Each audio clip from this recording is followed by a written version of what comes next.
All right, here we are. Here we are. Posted up with Boss Claus, episode 4 with my special guest today, legendary, Or legendary posted up with icon, episode 4. hip hop, the one and only DJ Sir Jinx. What's up, OG? Yeah, What's man. up, MVP? MVP, MVP. I say, I always say you my MVP, man, because you the only one that came down to the neighborhood and was in the clubs with me. Well, you wasn't even in the neighborhood. We went to Hollywood. I Yeah. started doing clubs in Hollywood, and you would pop in from time to time. So, man, I'm appreciative of being here, man. Glad to be around you, Jackie. No, thank you, man. And it was an honor and privilege because we got to get out there and support our people. Yes, sir. So yeah, absolutely, absolutely. Um, that's imperative that we get out there and support each other. You know. Yeah, let me see if this will give it some more light because it looks a little dark. All right.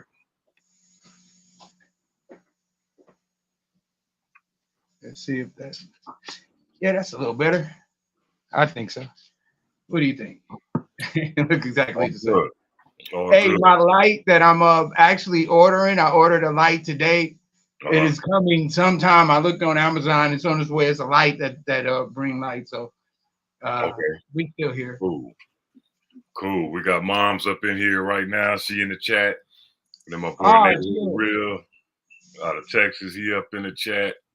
So they're gonna start filtering in. Got a couple other people doing some shit right now, on other platforms, but they're gonna start filtering in as soon as the notification pop up. Yeah, I just dropped in there. Yes, sir. Yes, sir. So, you know, you and I, man, we go back. We go Yeah. back. We go back a long time, man. And you were already well established by the time our paths had crossed. Mhm. You've been doing this a long time, bro. First of all, how many years have you been in the industry? Well, I've been in the industry. I'm a little bit different because this is what I wanted to do as a kid. Like, so I was signed to Epic Records when I was like 15 years old. So I was a professional artist at 15, Right, and that will be 85. right on, right on. Damn, that's longevity, bro. That's 39 years, man. When you love it, it don't have a year on it. Right, It right. starts over every year. It starts over brand Well, new. it's brand All new. the stuff that you fail at really just makes you stronger to go to the next level. Absolutely, absolutely. Because you learn from it, and you build from it. Right. If there's no mistakes, you don't know you're winning. That part right there, and that's the thing that a lot of people miss. Because we sometimes we feel like we have to be perfect in everything that we do, not understanding that the unnecessary pressure that we put on ourselves. Right. Always trying to be perfect, but it's the mistakes, like you said, that build us. It's the competition. I say that I always, say we had a mirrored kind of life because we were tossed into an adult program at Yeah, young ages, and we both were given money that we should have they should have had people in place to show us what that was about. You know what I'm saying? That's why right, I relate to you a lot with what you went through as well as what I went through. But what I went through wasn't on TV. You know what I'm saying? Like the mistakes I had wasn't, in the beginning of YouTube. You know what I'm saying? Like man, my mistakes were done in paperwork and stuff like that to where I wasn't there to, I wasn't knowledgeable enough to understand that the future was better than, at that point, and I didn't know, I didn't know how to conduct myself around these grown men and not knowing that those grown men was actually using me as entertainment. right, That's what I learned. right. And that's what I learned about the NBA. Right. We were just entertainment for everybody, even though it was serious business for us, Right. man. Doing something And that if you wasn't paying attention, guess uh, what? You become the joke. Absolutely. And I did. So I can relate to that, you know, because you're talking about before YouTube, you know, and I went viral right at the beginning of YouTube. Right. You know, when I got jumped back in 2000, I went viral, and you know that shit it's got millions of plays. You know, Right. and people still bring it up today. You know, like it's gonna, you know, have Well, some kind you know, of well, I think that's the powers that be that was slapping you in your hand, no pun intended, and made you get out of there. You know, same thing with me. You know, you can high five people from where you from, but some of those high fives might be right crosses, and you just don't know until you're around the people of your own kind. You know, and when you come from the street, you don't pick your friends; the street do. You know, so when you leave the street, and not saying the street like that, but when you rely on street access, you know, that's just how it goes. You know, you got to make people you got to get people that's going to be in your future more than being in your past. Absolutely.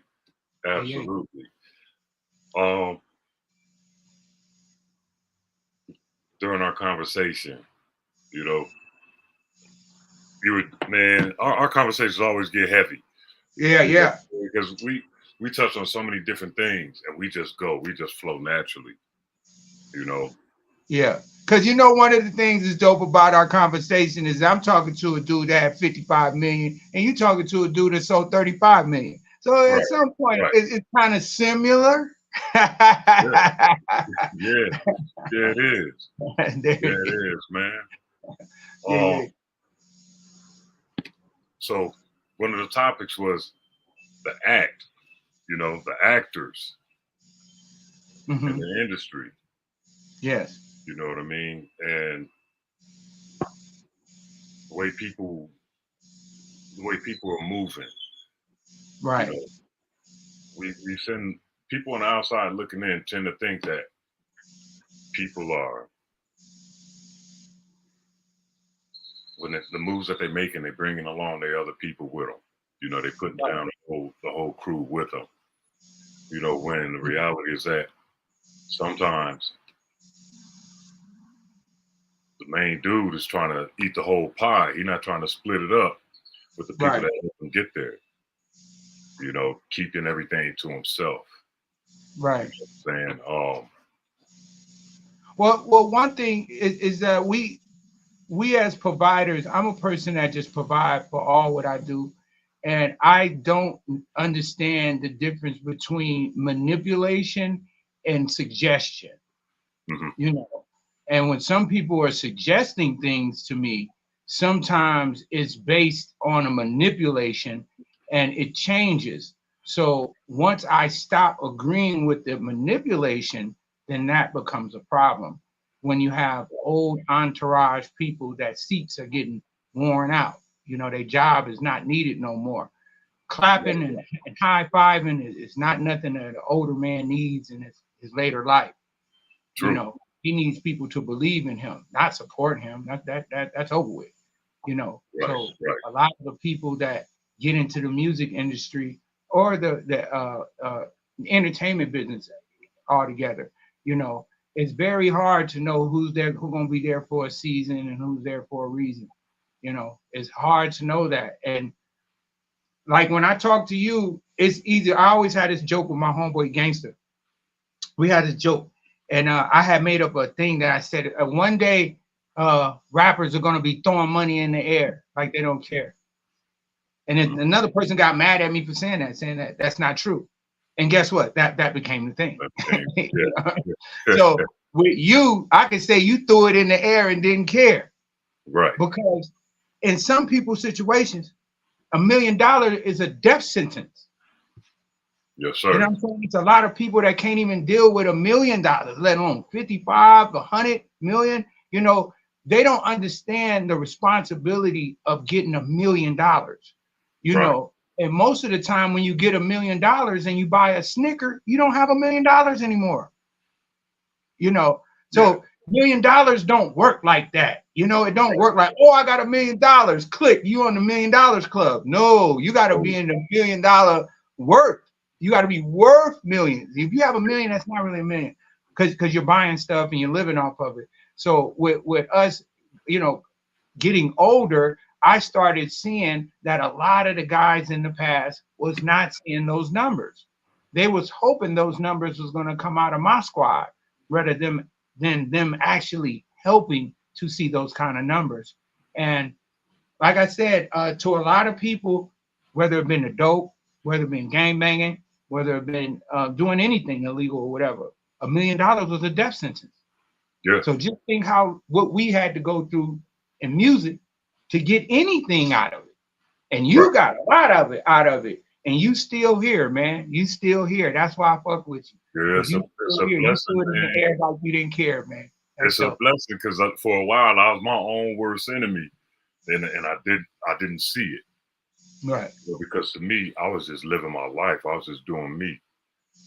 You know, and looking back at all the situations that I put myself in, and not just myself, but the people that were, you know, with me. You know? Right, but I'm just saying, like with you being able to live all the way today, drink your tea, chop it up with me, and not regret it. It's a lot of people that go into any industry assuming they're gonna be rich and it's gonna stay like that. But most of the time is when you lose it is when you find who you really are. Because who made the money is who gave it to you. But when you lose it, that's when you find out who you really are and who really down with you. Yeah, because everybody wants to be around the rich guy. Oh yeah. You know what I'm saying? Because Everybody loves him. By 2005, 2006, I had lost everything. All of it? All of it. Sweet. All of it gone. Right? Like a rent-a-car. You're driving like a rent-a-car, everything. She can validate. Lost everything. You remember the excursion? Yeah, yeah. The Big Orange excursion? Gone. Yeah. BMW? Gone. Expedition? Gone. The house in Claremont around the corner from Nate Dogg? Gone. The spots in the marina? Right. Gone. Right. All of it was gone. And I was just, you know, and it took years. Like I still financially, I haven't recovered from it, right? Which is not a problem for me because, you know, God's been blessing me in small increments just because He gave it to me so quickly in the beginning, you know, and I couldn't handle it. I didn't understand what to do with it. Right. And He humbled me, you know what I'm saying? And now with the humility, the newfound humility that I've been able to, you know, develop over the years, He gives it to me bit by bit. Right. Well, I think you're administering it back to yourself in a way that you understand. Like me, you know, you can chase for the big bag, but sometimes the big bag humbles you a little too much because in our cases, the money don't come every day. Right. You know, right. and when you say you going to a certain level, you know, where you ain't been back to that level, I don't think you want to be on that level. You know, I think we all want something we ain't never had. And then as soon as you get it, everybody want it. But then when you get it, you find out that don't make you. It don't make you. It didn't make me who I was. It was almost making me a bad person because I was guarding myself. Yeah. You know, I don't have a whole bunch of homeboys and stuff like that. So sometimes when you have to be the landlord of your body, you got to be an asshole. You know, right. Then I care about everybody that I meet. The only way I cannot care is drink. So that would be the only way that I not love somebody is when I start drinking. Because when I drink, that just made me not love nobody. You know what I'm saying? So that's the hard side of being in the industry is that most of the people really just come for the entertainment, you know, and make you be just the stand-up guy and stunt dummy for whatever they want to figure out in their life. You know what I mean? But we both have went through it. And if you can live through it and you survive it, then that means you can tell a young guy that's coming up what he's looking for. That's the same thing I was looking for. And it's only going to kill you because the people that want the money from you only going to tell you to do more wrong things, you know? Yeah. And that's you have to get around people that are in your best interest, you know? And I didn't have people around me that was in my best interest. Not at all. Right. I had a mixture, you know, but also, wow, man, the ones that did have my best interest, the ones that did have my best interest, I wasn't really trying to, it seemed like they were trying to ruin all the fun. Right. You know what I mean? And then the ones who weren't my best interest, of course, they feed and fuel to my flames, and got me out there acting wild, pumping up, the wild activities that I'm, participating in. Bro, when everything was gone, man, I got a chance to see who was really, there for me, and who was just there for the good time. Right. I mean, we want it all. Like I say, we look at TV, saw the Duke boys and Dallas. We want the same thing. We want it.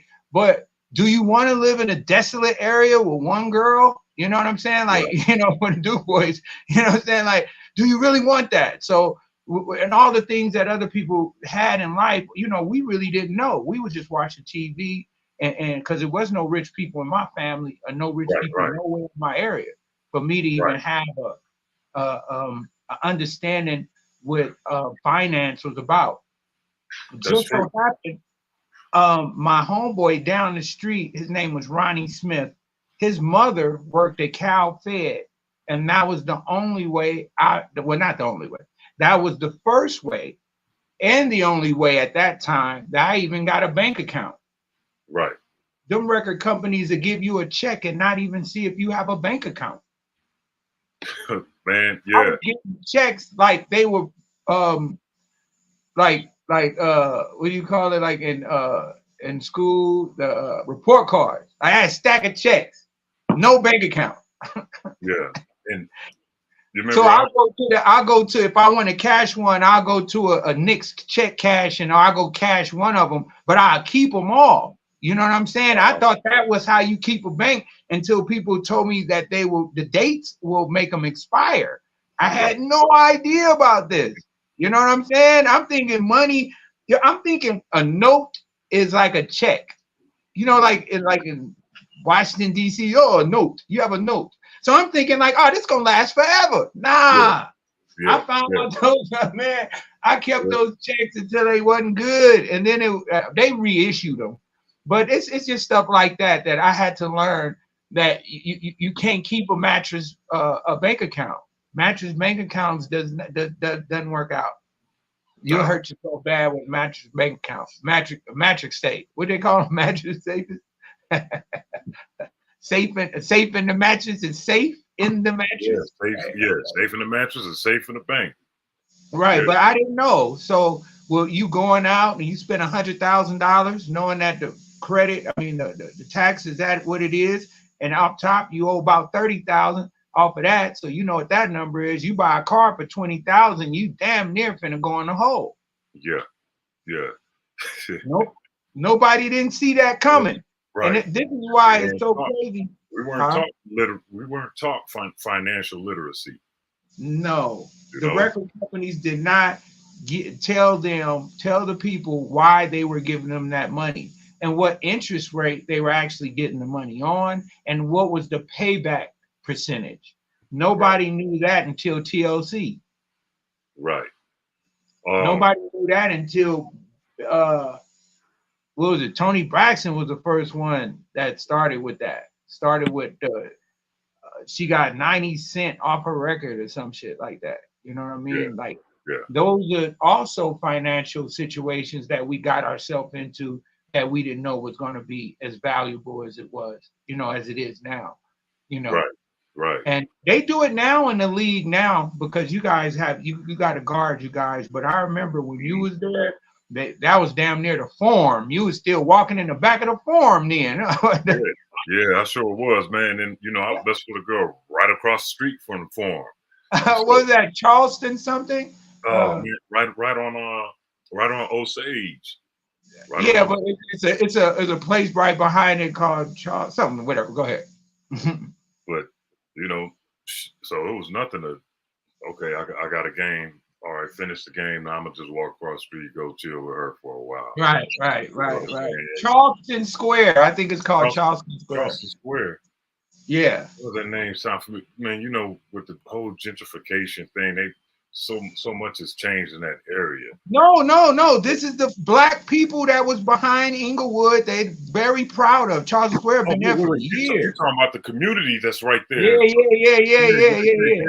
Yeah. Across the street from the funeral, from the mortuary. Right. That been there for. That was the first Beverly Hills. Right over the wall. Right over the wall. I know exactly. Right over the wall. Right. Yeah. Damn. I heard that players, certain players used to live over there back in the day, Magic and Michael Cooper and Byron Scott. But I never took my ass on the other side of those walls because it just didn't interest me. And I think that street is Kareem Abdul-Jabbar at some point, right? Yeah, it sure is. They moved, and then the next league of guys, they went to La Tijera, I think the Las Palmas. Was it Las, whatever it was? They went right over into the Palms. It was the Palms somewhere all the NBA guys was out for La Tijera. And then Michael Conception was over there. That's my OG right there, man. Yeah, mine too, man. Mine too, Big Mike. Man, I talked to Mike recently, man, and Mike is so man, how can I say it? He never scared me, and he used to get mad at me all the time because I was just young, so I didn't know about his heyday. I just know that he was in a wheelchair, so he was as tough as he was close to you. You know what I'm saying? So standing over here, I say what the fuck I want, and he didn't like that. So come here, little nigga, come here. But he was the one that actually put me in the music game, took me up to Warner Brothers, introduced me to Karen Jones and Bonnie, the head guy up there. Mike used to just take me around, like, you know what I'm saying? He believed that I could be a producer.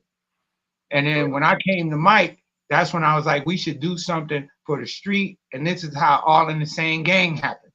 Right. So if you go on All in the Same Gang record, you see my name on there a whole bunch of times. And this is before America's Most Wanted. Right. Yeah. So nobody can really know. I did a dude named Supreme. I think I did that. And also just being a part of Mike and dealing with Jackson 5 and Teddy Riley and all that stuff. So living in Carson, I used to live with Mike Conception in Carson, and he was one of the guys that bought an SB 1200 for me. Like they was like 1400 back in the day, and Mike really believed in me, man. So shout out to Mike Conception, man. Yeah, big time shout out to Mike. He's just look at me and shake his head. He'd be in there in his chair, man, and he was looking at me and shake his head, And I wasn't tripping. I had my 40 ounce in one hand.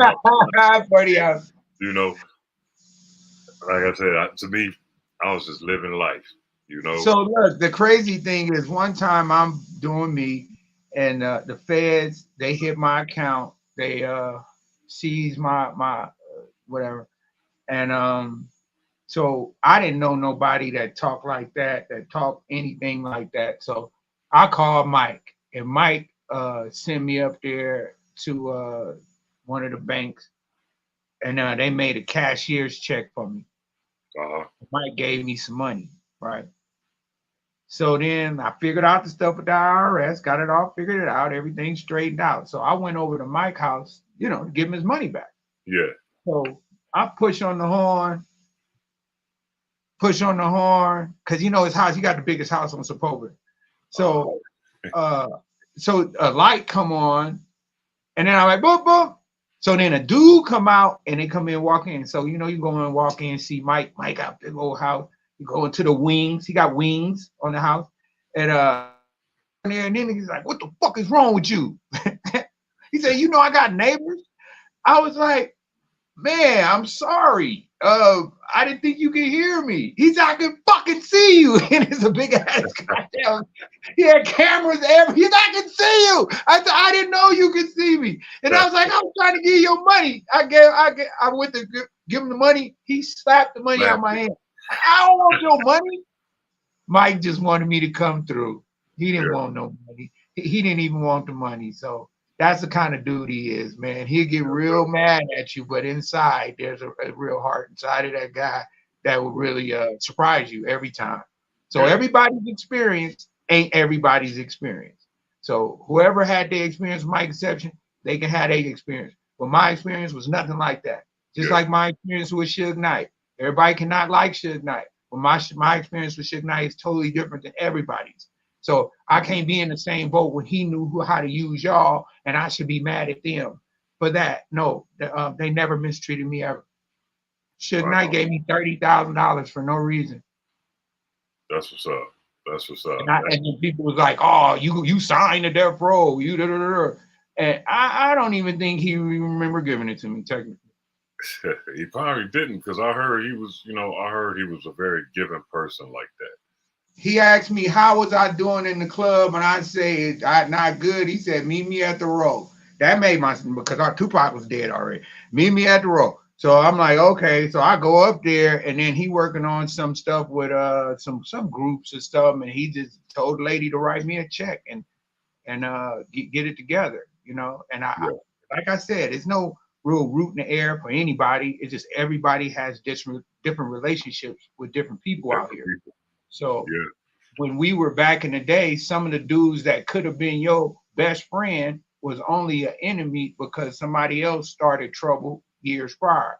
So when I got out of being from a certain area, then I was able to be friends with Ice-T, Roger Clayton, Lonzo, you know what I'm saying? Big Slip, LA Sound Control. I was able to be me, you know what I'm saying? So that was the dope part about growing up in LA, you know, with the people that come along with the category, with the entourages and all. But it was all a real learning experience every step of the way, man. I wouldn't change it. I wouldn't change it for nothing. I wouldn't change the fall, the crawl, the haul. I wouldn't change none of it. I needed it all. I need it all. Man, yeah. Part of my entourage was you already know who, you should know who I'm about to say. The man Magic. Oh no! Magic is living rent free in your head. He was, you know, man. There was good and bad, you know, associated with him. But for the most part, like you said, my experience with Magic was different from other people's experiences with Magic, you know. Right. And it's by the time. Let's make everybody understand we're not talking about Magic Johnson. Magic Johnson. We're talking about a street figure, a well-known street figure, you know, Los Angeles, Magic off the east side. Right. To give people in case people might have seen this on TMZ, there's a clip of Lil Wayne leaving a club in LA, walking to his truck, surrounded by security, and a little brother starts banging on him and tells him he needs to check in. Right. You know, hollering out, "This is Crip. You know, you need to check in. You need to check in." You know, that's the brother we talking to. You know, right. Well, you know, I just say once again, if you don't make yourself a part of the problem, it's always going to be another one. Yeah. So when you look at a person like Magic, he's on the side of street loyalty, street justice. Yeah. So absolutely. When you wander away from the Forum and the Staples Center, you're going to run into Magics. It's a whole bunch of them, you know, that's out there that will secure. Well, let me tell you, that will secure you as well. Because if you're in their world, you're going to have to deal with one of them at one point in time. Yeah. So the relationship that me and Magic had, like I said, I met him through a girl that thought we were the same person at Cannons. Like, you remember Cannons? So then when she started telling me who the guy is, and I'm like, well, you know, we're younger. And I'm like, oh, okay, and da-da-da-da. And outside of that, not inside or outside, we had no problems because she said she was attracted to me because I had a Coogee sweater on. So I guess this is how he used to dress. You know what I'm saying? So that was kind of like a perk on his side to find out that Sir Jinx and we sharing a little female over here But it was never nothing, man. And once again, like I said, I have different relationships with different people, and they're out there for a reason. Yeah. You know what I mean? He was one of the can't guys. take it back, because look at your situation the way it was. Yeah. If that wasn't him, it could have been someone else that did that. It wouldn't have stopped. You know what I'm saying? So with you being out there, that was the number one problem. The second problem is you just being around there, being around that situation and the drinking part and all that. But we already know that you got to go to the edge to see if it's a cliff. Yes, sir. Yes, sir. If not, you just living. You living for somebody else's danger. But you know that them guys in them streets will slap the back of your hand. We all he used to threaten me. He used to tell me, you know, hey, little bro, you doing too much. You know what I'm saying? You're doing too much, man. We're gonna have to tie you up and put you in the closet and only let you out for practice. Right. You know? And I used to laugh at him. You know, and again, my explanation was, man, I'm just living. You know. So are you originally from Los Angeles? Nah, I moved to LA when I was 5. Where you from? I was born in Connecticut, Hartford, Connecticut. And I'm thinking they saw that. But the thing is, no, because I had already. Yes. Don't tell me that. I grew up here. I already had a little bit of a reputation as a juvenile. It don't matter if you had a reputation. It still comes with you wasn't born here. True, but being there, going to the local schools in LA, you know, from kindergarten on, everybody knew me. Right, no doubt. I mean, you're probably 6 feet at 5 years old. 6'1". Oh, damn it. 6'1", maybe 6'1". Maybe yeah, man. You're a very good person to know, man. As long as we keep going, and like I said, the situation. Let's not get off the thing with the Magic situation, because everybody has a reason to do what they want to do.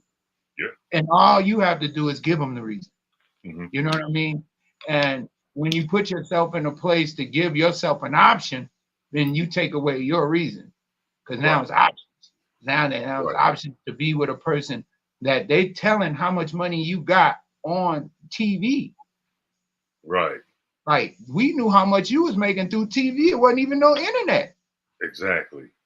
So the speculation of how you was living, and we all know that 5, whatever they gave you, that's the bulk of the price, not what you got.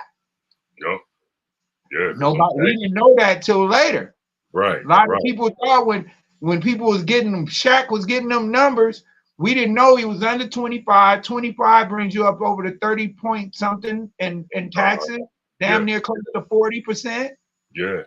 So when you went in that money thing, you was in a 40% bracket? Off top, automatically, yeah. 44, 45, between 44, 46. Damn! Oh, because that's because you was under 25. Yeah. Did it ever change and go down, or you just didn't make that kind of money again? I don't know, because it never went any further. You know, I was only out there for 3 years. I was on the end of right, but when your taxes is high and then you don't make the money, it actually makes you get a refund at some point. Once I get my retirement, you know, my benefits from the league in 2 years, you know, I'm gonna get a nice chunk. You know what I'm saying? Where I'm gonna be real comfortable. So you know, it is gonna come back because of how high it was back then. Okay, well, I didn't think I would say something, man. Hey, man, talk this money with me, man. I need to talk money with you, man. I need to talk about that money and what it look. Did they give it to you in accounts and just send it to an account, or they gave it to you a check and you had to deal with it? Direct deposit. Oh, so you never saw a check or nothing like that? 1st and 15th, I saw all the statements. So you don't have the first, when the Clippers first gave you your first check, it's not a piece of paper? That first check was a piece of paper. Okay. And it was for 60. And I went and you still got it? And man, I took it to the bank. I signed it. Jinx, I'm sitting there, I'm bouncing, I'm happy, you know, doing my little 2-step. Right. I went home with that money. I put it in. Well, I'm talking about a copy of it because you had to copy. Oh, you didn't even copy it then, huh? Nah, I didn't. I wasn't even thinking about it. I was just thinking, damn, I just got 60 racks. And I slept on it. I put it in 2 pillowcases and slept on it. And every morning I wake up and then I realize, damn, I got. So you got your wait. So you got your first check at 60,000 and just cashed out and had all the money with you. Yup. Didn't know no better. Jinx, I'm waking up every morning emptying them pillowcases. Just, you know what I'm saying? Making it rain all over myself, man, and just loving it. What would that be? What was that hotel? The Coat, something with the C down by LAX. The hotel. It's in steps. It turned into the Westin. You know what? I used to get rooms there all the time. That's what I'm saying. You was doing with the goddamn pillowcases. I can't even think of the name of it right now. It was something with a C. Courtyard. Huh? Wasn't in the Courtyard? No, Courtyard came later. This was like the Cofix or something. I'll remember it. Keep going. I got my memory to recall that. Because there was 2 down there. There was one south of the 105 and one north of the 105. That was the sun. That was the crackhead one. The sun dance, the sun something. They turned that into something else. But no, this was the I forgot. But yeah. I know, but they should have had somebody monitoring you, man. Straight up, man. It didn't until later. I was trying to It's not the Marriott. It's not the. It's not the Marriott. It's not the Marriott. It might be the Marriott now, but before the Westin, it was the Stofers. There we go, boy. Okay. That's when your ass was throwing that money around. When the day was the Stofers. Yeah, the Stofers, you guys. You can't hit me. I'm Jeopardy. I got million motherfucking useless facts in my goddamn head. So a question was asked earlier if you were still doing production. Yeah, man. I just because people don't hear the supply don't mean I stop making.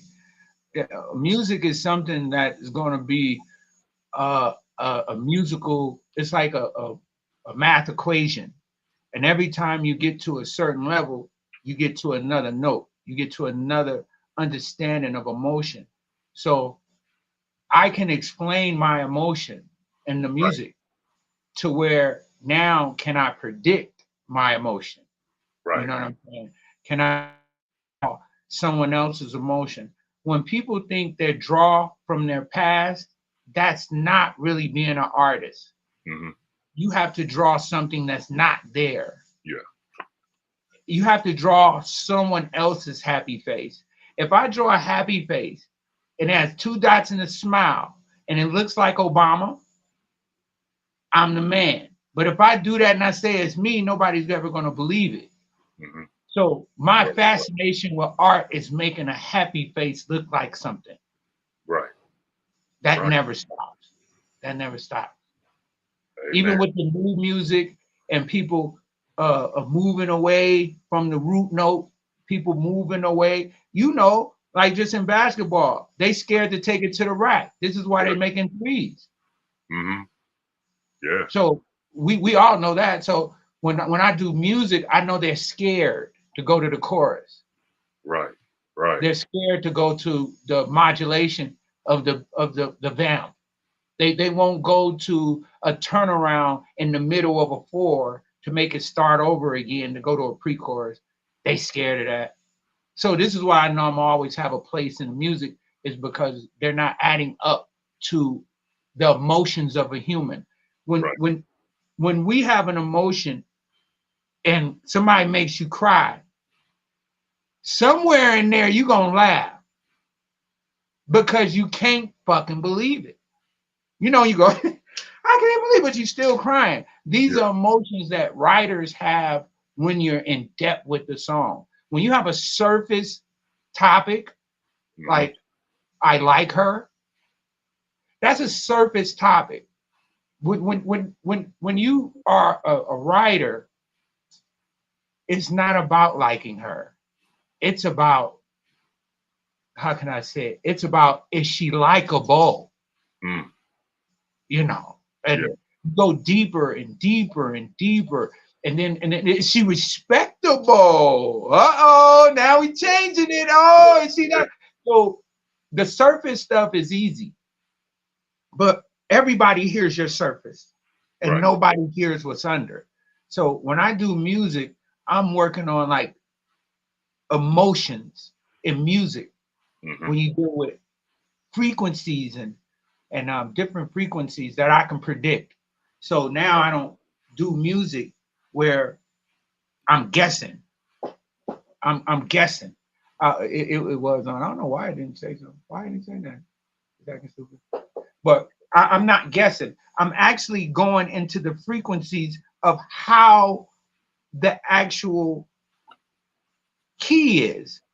If you get a dot, and a dot is dot, dot, dot, dot, dot, dot. And as you bring those dots closer together and closer together and closer together and closer together, it becomes high. So within somewhere in there, it's a comfort zone. And that comfort zone is probably A, or probably one of these other chords or whatever. But that's the dope part about music. You know what I'm saying? Just like that step back 3 is something new. I swear to God.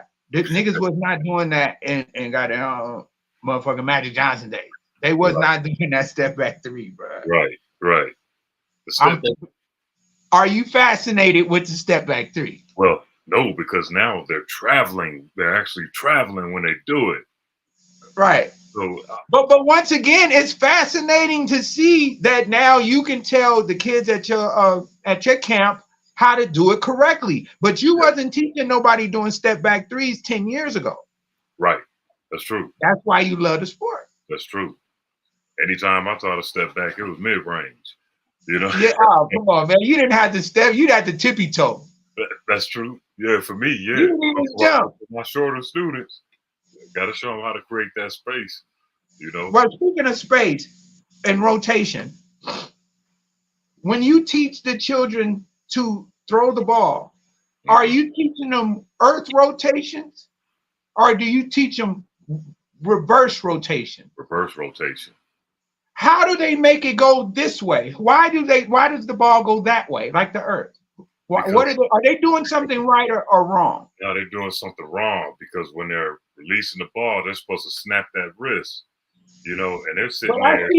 I see them do this, like they that's why it's coming off, because it's coming off the side of the hand instead of coming from the fingertips, you know, in the middle, right, middle of the palm, you know, right.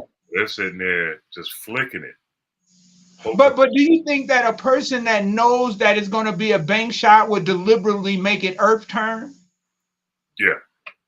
Oh. Yeah. So that might be. For bank shots? Oh, absolutely. But from far away, though. There's certain angles.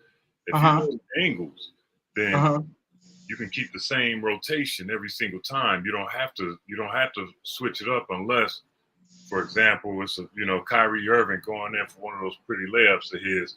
He knows he's going to need some English, right? Because he's aiming for one particular area. It's going to hit here, but with the proper English on it, the proper spin, it's going to go right to the basket. Well, I'm talking about outside shots, not right. I know they're taking it up, hitting it off the back room, but I've been seeing the rotation of the ball change after the Stephen Curry. The ball is not going backwards as it used to. Right. He's shooting a knuckleball. He's shooting a knuckleball because he's so lobbing it. Yeah, because because of his size. Because of his size, his is more like a shot put. Yeah, his is more like a shot put because of his size and having to get it, get the distance on it. Because I remember him as a kid before I played against his dad, before we played against Dale. Out there, working on their shots, him and Seth, and they were just slingshotting it. You know what I'm saying? What did you call it again? The first one? No, the first time. You called it something else. Oh, when I said they're shot putting it. Yeah, shot putting it. Okay, yeah. They're coming from here with it. But you know, Interesting. after a while, it worked for them. Hey, I always say that I knew that Stephen Curry was not looking at the rim. Stephen Curry is looking at a spot in the sky. And that would answer my situation with him shot putting it, because when I play in my yard, I would know how to shoot over a limb. Yeah. So I would know how to shoot in one part and then it'll go right in, fascinate everybody. You know what I'm saying? Yeah. And I'm thinking this is how he shoots. This is why he shoots so fast and turn away, because he knows I just think he studied that parameter, which is dope, but he would have to tell people that he's doing that. Yeah, finding his mark in the sky, and then that's it. As long as it's like practicing against a wall, brick wall, and you're aiming for that one brick. You're trying to hit that one brick every single time. Right. You know if you consistently hit that brick, it's gonna drop. Did you ever bring it all the way up? Did you bring they say Shaq was the first one that brought it up, but did you ever bring it all the way up? He wasn't, because I played all 5 positions before I got to the league. You know, and there was only a couple occasions where I would bring it down court. You know what I mean? During when they decided to press us. You was drafted at 21? Yeah. Right. Yeah. So you went to college a year or two? I went for 2 years. 2 years, and then I left for my 3rd year. Played in the ABA for half a season, in preparation for the NBA. Yeah, so he said they're talking about you and your relationship. People don't know who you've been around, man, because you talking now, but a lot of people don't know. And the name I was saying at first was Benny Medina. I'm sorry, I missed him. Okay. That's the name you're not supposed to forget. But I didn't have relationships with, man, to fly out to Memphis and hang out with Isaac Hayes and him and Joe and the people that that was around him, and Roger Troutman. I did Roger Troutman's last song. So really? When you go look on the internet, it says "Everybody Get Up," and the beginning of it says, "Hey Jinx, check this out." So that was like one of the best things. Working with Tina Marie, she came to my house, used to come kick it, hang out. I still got songs with her voice on it. You know what I mean? Man, girl from Venice. She turned up. She was turned up. Gerald Levert. Well, he worked on some music with me, but then the funny thing with me and Gerald Levert, this was when I was in my heyday, when I was doing my big drug dealing sales, right? So I was doing real big packages. No. I would only give it to Joe Levert. You know what I'm saying? So it was like he would come in town. Hey, Jinx, you got that? Yeah. So I said that's my drug lord days. I only had one client. But look, he never bought it from me. So I didn't know if I was drug dealing right. You know what I'm saying? Like, right. But I had an expensive client.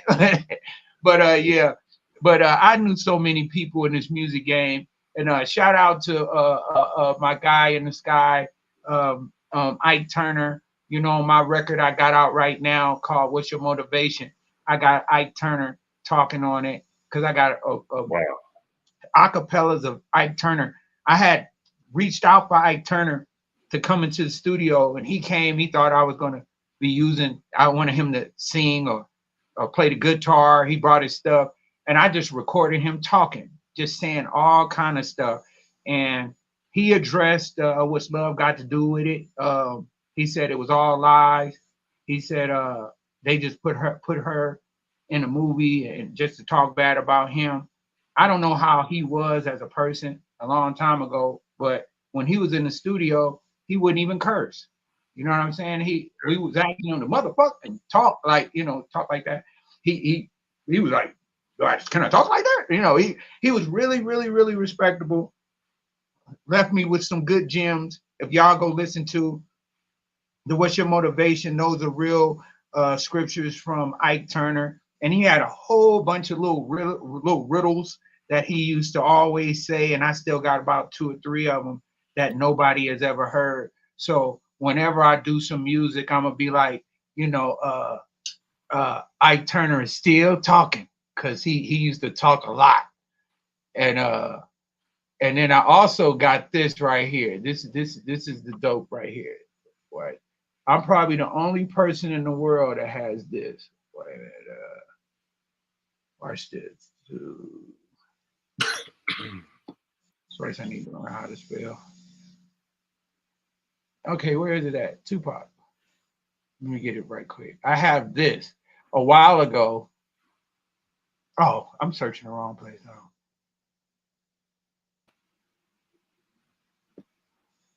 Every time Pac used to come to town, Tupac, he would call me. So now I have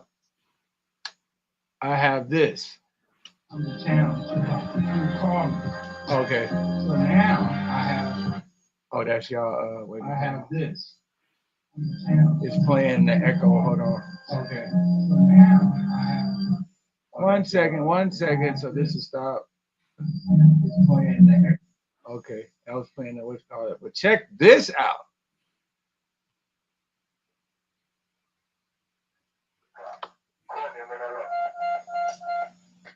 Tupac, call him in LA, 464.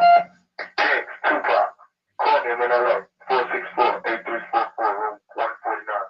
You baby. Nobody has a Tupac message. So I remember I used to have that on my phone, and people go like, and whenever somebody called me, yo, Jinx called me, it's Tupac, and I told you he was alive. He's alive. He just called the guy in Walmart. But I've been working on a lot of new music, new artists. When the person was saying, have I been working on the music? I'm working with a lot of new guys and just being behind the scenes a little bit more to get people to be able to compete. It's not always that you're going to have a hit, but you have to compete. You got to lose in order to win. If nobody don't know you winning, then how you know you losing? So if you don't throw your hat in the ring just to be the underdog, sometimes it's not even fun. I like coming in being the underdog. The yells are a whole lot different when you win. Yeah, man. They feel different. Yeah. I never went into a thing 100% thinking that I was Floyd Mayweather of my situation. I didn't take a knee a couple times. Yeah. I'm talking about the last couple of fights. I'm talking about I got an accuracy of winning. I've been taking knees for years. So for me to go into new situations, I kind of go into them understanding that I'm not 100%. And if I apply myself just as much, I'll probably get the same that I got out of it in my life now. Mm-hmm. And I know I'm living a dream. I know I am. This is my dreams or nightmares. But my life is a dream. People love me. And I can't believe it most of the time, but it's a gift and a curse all at the same time. Same time. Yeah. Like I said, with that $1 million, a lot of people wouldn't know what to do with it. They want to call somebody. They want to tell somebody that they did a feat that they couldn't do. They want to tell everybody that's never going to make $1 million they got $1 million and wonder why they have problems with the people that they told that to. Yeah, that's true, man. That's true. You've been a part of some big projects, some great projects, some great music. In your estimation, in your opinion, what's the biggest piece that you've been, involved in? What's the biggest piece that you produced? And then I guess it would be two part. The second part is, which one are you most proud of? Well, big is, I feel like Chuck D gonna say I'm talking crazy. Big is to the aspect of who likes it. Mm-hmm. And what I think is dope is what I applied myself to, and it doesn't go off of other people's expectation of it, whatever I work on. So I don't have a favorite because they're all my favorite, Some of them are handicapped and retarded beats, but I still love them. You know, some of them are still sitting over there with no front grill and no engine, but I still thinking about it. So to say that Ice Cube situation was better than another situation could always turn out to be Ice Cube was the worst situation. You see what I'm saying? To other people, it might have been like, oh man, you got on though. But I'm not saying it was, but I'm saying to the aspect of people, you know, of what you get out of it. You know what I'm saying? So what I get out of it,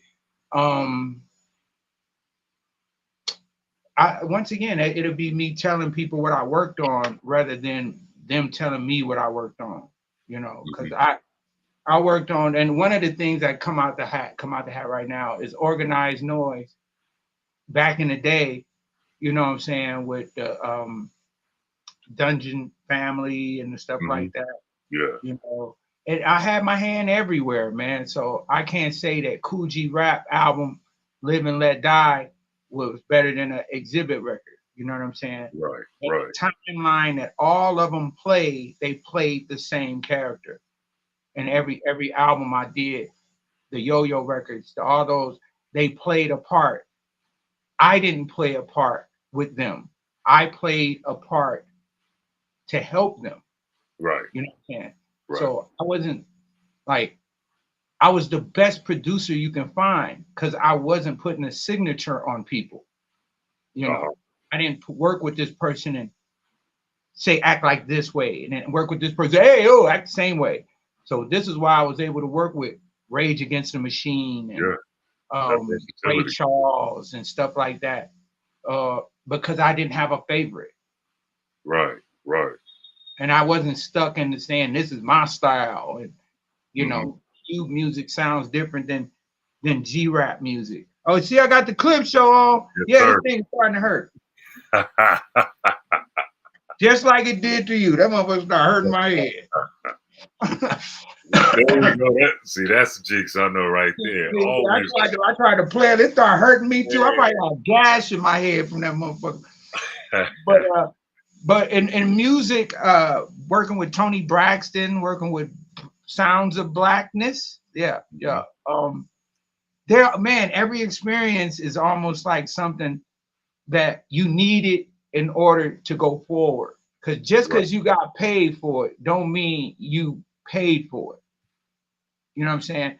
So some people can pay you to not be in the business. Yeah, so absolutely. You can get money and get stuck. You know what I'm saying? Don't get no money and still be able to fly. Who got the best seat? You know what I'm saying? So I was able to be a part of certain things. I work with a guy named Trelude. Trelude is George Clinton's son. He was signed to Warner Brothers.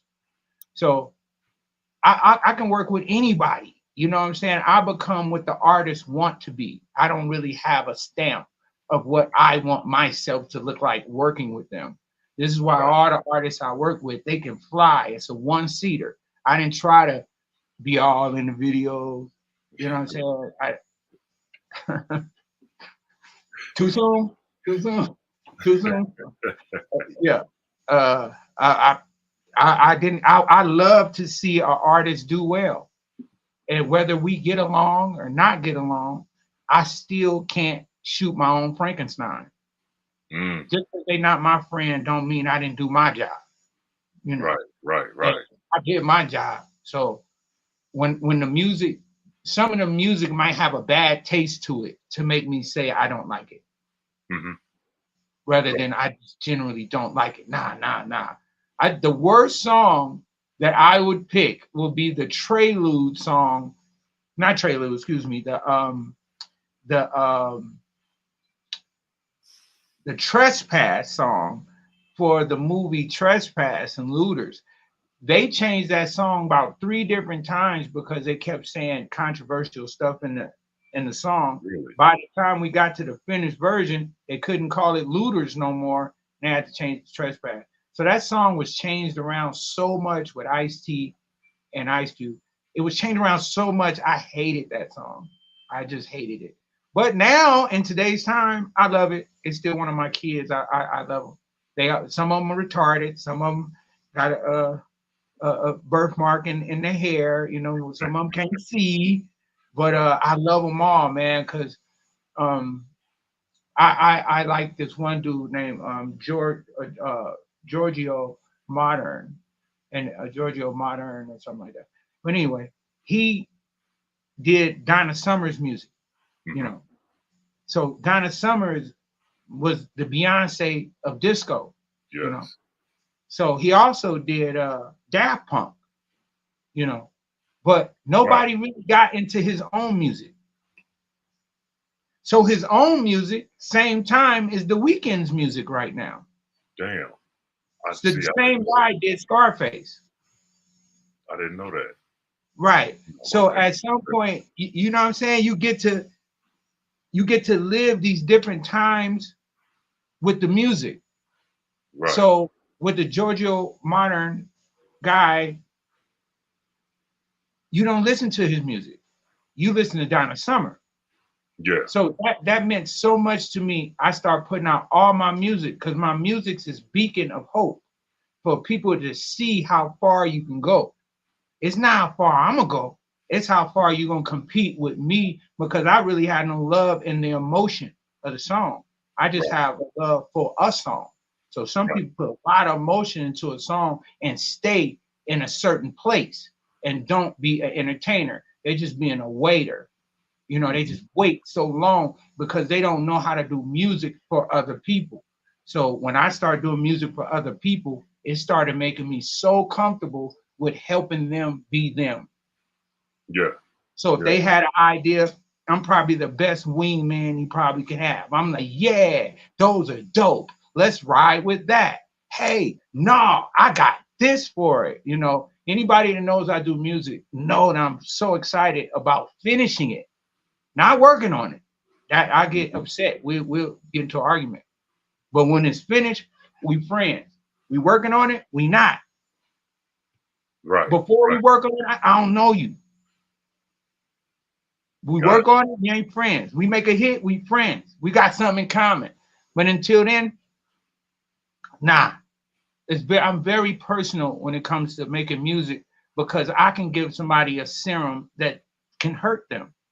Mm-hmm. They might not want to be as high as where I am. Right. They might can't take it. I done brought a few people into the music industry. I felt bad because they couldn't take it. They died, OD. They did drugs. They wasn't as strong as I to say no to some of those things, and we done lost a whole bunch of weak-minded guys that probably could have been stronger if True. You know, if I had to pad, if I knew that was going to be the outcome. But now we all as grown men don't push no weed or push drink or push nothing on nobody because everybody don't have the same tolerance. Right. Everybody don't do the same thing. So with the lady, you know, those I don't have a favorite. They don't. They come and go because everybody want no Vaseline to be my favorite, but it's not. That's man, that one right there is timeless. It's gone, you know. Yeah. Right. And then okay, when I say that, I say, so you telling me no Vaseline is better than dead homies? I love no Vaseline. Well, no Vaseline. Look at the topic and look at the value of what it's talking about. One is putting niggas down and one is putting niggas in the dirt. So it's like the topic is just like what's going on right now with the Kendrick Lamar. Man, I love it, man. I love the energy. that was going to be the next question. Yeah. Go ahead. But the cool part about it is Kendrick Lamar has done this before. He's been a part of the anthem of the street before. So this just went right along with it. I'm sure he feels so good to have a summer anthem. They graduating to that song. Don't put no fire to our feet. You know what I'm saying? Niggas will dance. Trust and believe we don't dance. And I like the energy in the street right now. I love it. Absolutely, and it's affecting a few people, a few different people are participating in it right now. You got Chris Brown, you got Rick Ross, J. Cole already bowed out from it.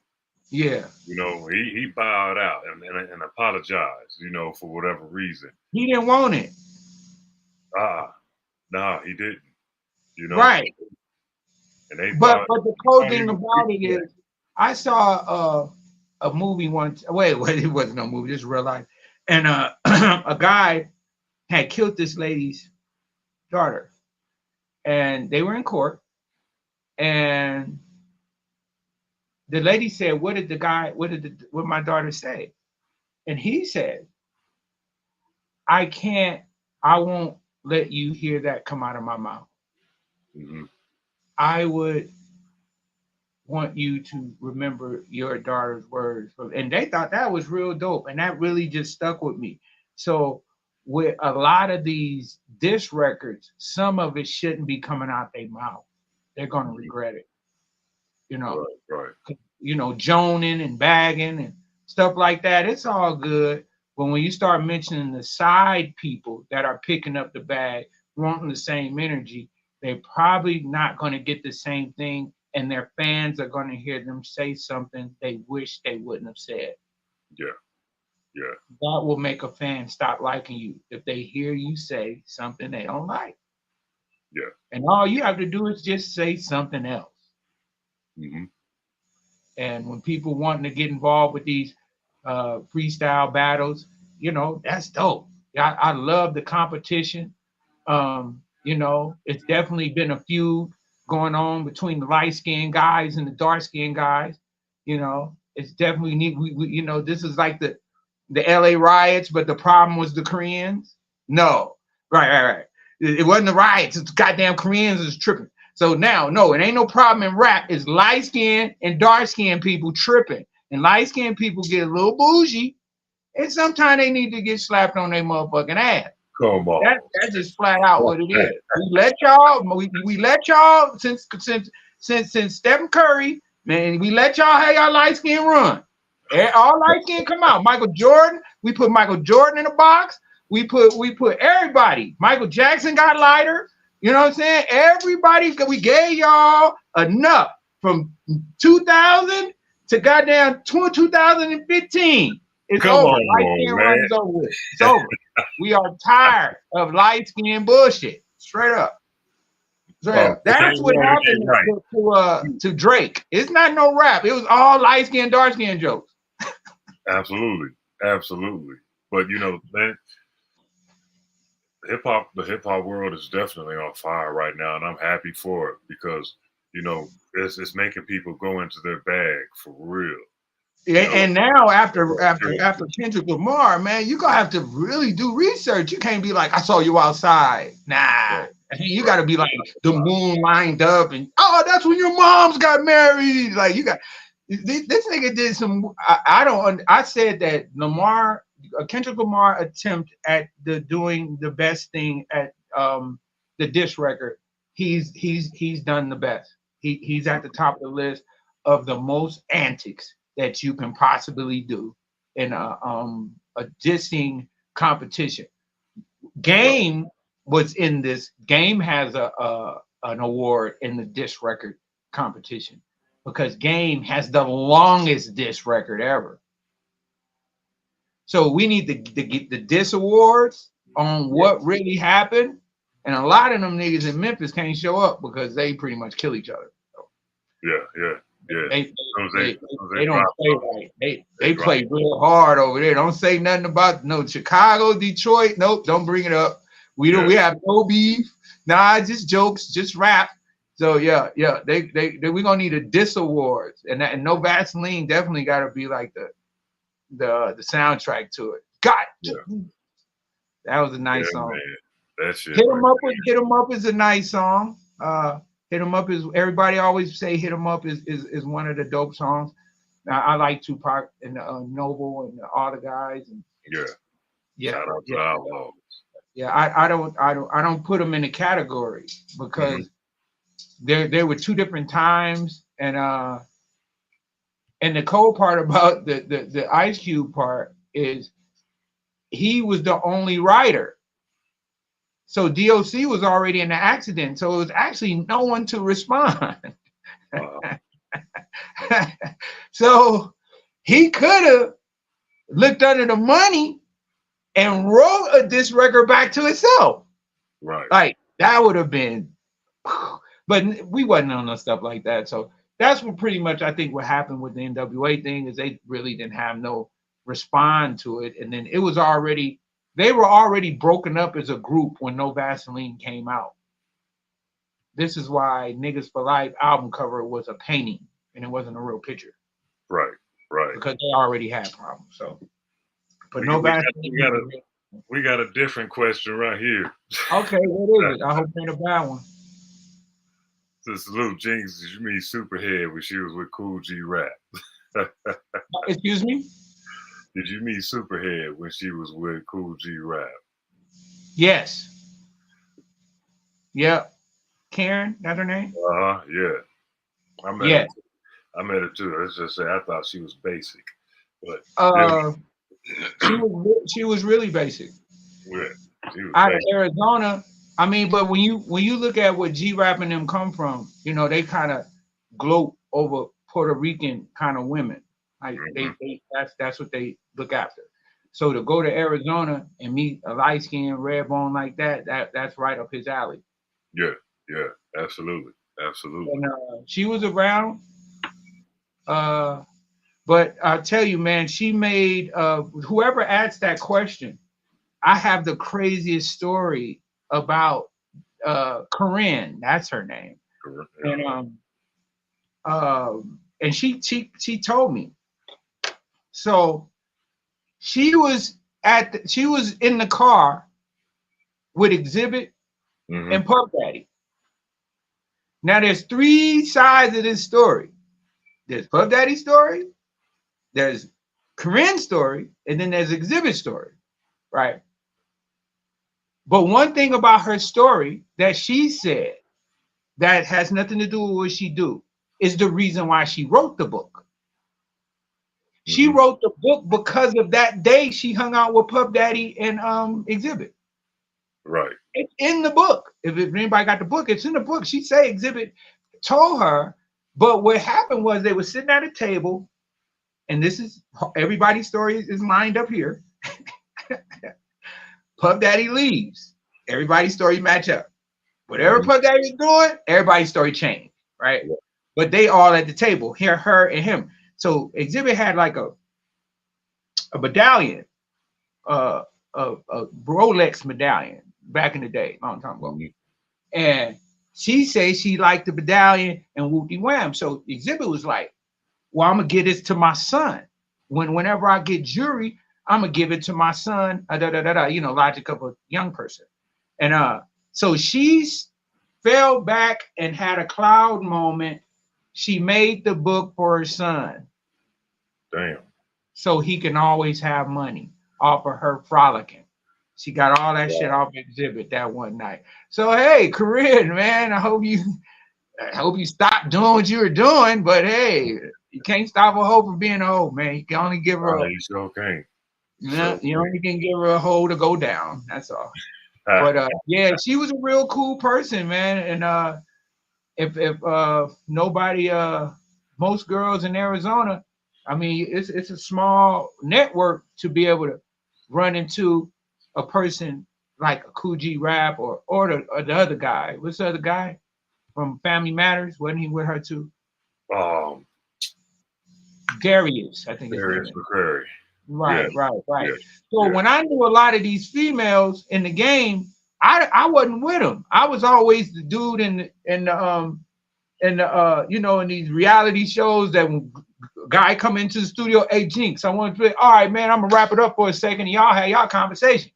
You feel me? Yeah. So this is how my life was always. I didn't see girls grabbing hands to guys that they was out of bounds and fucking with enemy niggas. Right. You know what I'm saying? Right. But it ain't my game. I'm not even in their game. So the girl that see me, I see her, and what I'm gonna say? You was fucking another nigga? That's not even my campaign. So the industry supplies us with so many, what do you call them? Party favors. You know what I'm saying? And it's on you to fall in love with them. Now, if you want to fall in love with a party favor, you're gonna be tasting a lot of drinks. Yep. So you got any more in there about Corinne? Corinne was cool though. She's cool. She made her money, and y'all cannot. She was the first one that told her story, not their story. They were just in her story. So you can't take her story away. If you decided to be in closed doors where that nose goes and the red light was on, all on you, baby. Yeah. I'm saying people put the no Diddy in there. I tried to make this less about Diddy as I possibly could, but I feel so sorry for people that go through stuff like that. But if you been roaring the engine, you're gonna throw a sprocket, man. You're gonna throw a gear. And he's been in first gear for a long time. A long time. Then talk about I wouldn't have went to the parties. I would have went. I mean, I don't have to do with them niggas. I went to a lot of Russell Simmons parties. Mm-hmm. So Russell Simmons parties probably could have been like that, but they know who they inviting. You know what I mean? They know why. Party know that at some point they go, somebody coming. You know what I'm saying? And you might be the motherfucker they talking about. So now, if you go in there with your dick in your hand, don't be mad that that's what they asking for. Right. You going in there looking for them niggas bitches. You trying to crack they bitches out of their parties, and now they want to crack you. That's even in Panville, right? Yeah. Now, back to our conversation a couple weeks ago. We were talking about the parties back in the day, you know, and specifically how the women didn't have to worry about being raped. They didn't have to worry about being drugged. You can go to a party, you know, and actually get your boogie on. You know, I had that conversation with Daryl Pierce, and he goes all the way back to the Roger Clayton, Uncle Jam's Army, and those parties. And I had to ask him, because, you know, we've been all over the world. So I've been to the tunnel. I've been to, you know, the car wash, whatever the clubs they had all the way around the world, I've been to them. So I would ask him, and then I even asked Snake Puppy from LA Dream Team, were they like moving up on the women in the crowds? Like, was there this place you can go and, you know, do whatever? And he said, nah, it wasn't none of that going on. I said, it wasn't nobody behind the buildings. He said, nah. And each person said it the same way. They said that the behavior was not the behavior that they have in the clubs today. It basically was no alcohol. Right. They would drink in the parking lot and they act whatever they want to act, but you never heard about nobody getting attacked at the ghetto parties. Right. You only hear about that in the mansion parties, but the parties that was going on and you know, like that, I don't know. It's, you know, it's a little bit different. Yeah, those mansion parties were epic, man. You know, I the found mansion myself parties is crazy. You know, I come from the Wet and Wild party with the NWA. They the first ones that was in the Malibu houses out there. It changed. I don't know, something changed the behavior of the women to where they let looser women be in places where they should have had more dignity. Right. So you get loose women around rich men, the rich women lose all the time. So I would see that all the time. Like the parties just get turned out on who ain't shit. Because that would be who ain't shit. And then the girl be like me, and then she start acting like that. Right. Yeah. Who ain't shit? Me, show me. She ain't the only one, because then right, but that was just birth to the other ones to start. Right. Know? Yeah. Right. But a lot of those days back in the day wasn't based on drugs, and at least not none of the parties that I attended. They were pretty much PG, and man. But today's situation is a little bit unsupervised. They got grown-up drugs. Yeah.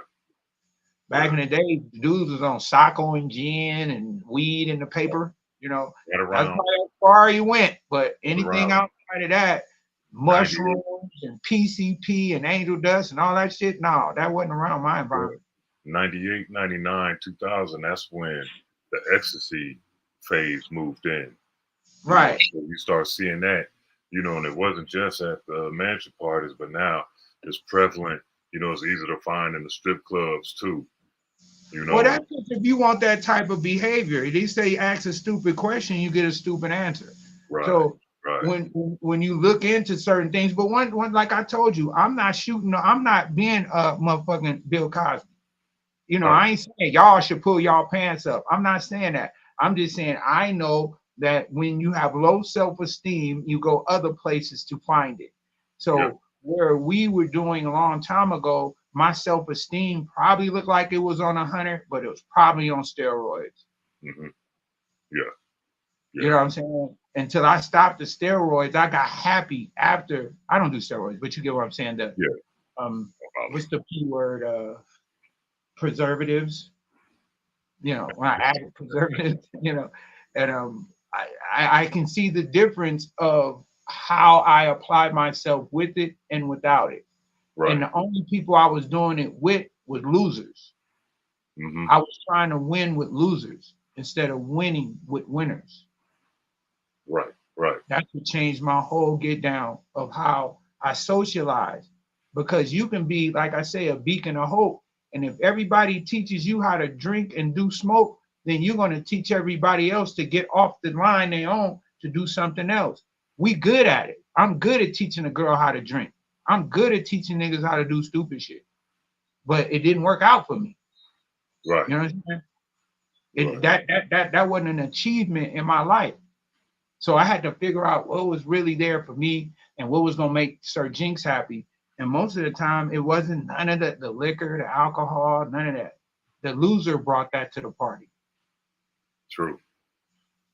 Next question is from a man of Sands out of Venice. Do you still work with Chili? No. Or is that Chili or Chill? No, Chill is good. He's a good guy, but you have your time with everybody. There's no good or bad. It's just that I have my time with everybody, and I'm on this voyage by myself, but I do have co-stars. And Right. Chill was definitely a co-star. He was there a lot in the beginning. He's a good encyclopedia of music and direction. He was a perfect DJ. So this is why his names was in the song. When they said make the track move, it meant DJ, not actually make the track. So he was there to be Yo-Yo's DJ because I was going to use a dude named Tracy, but Tracy was already in a group with Body and Soul.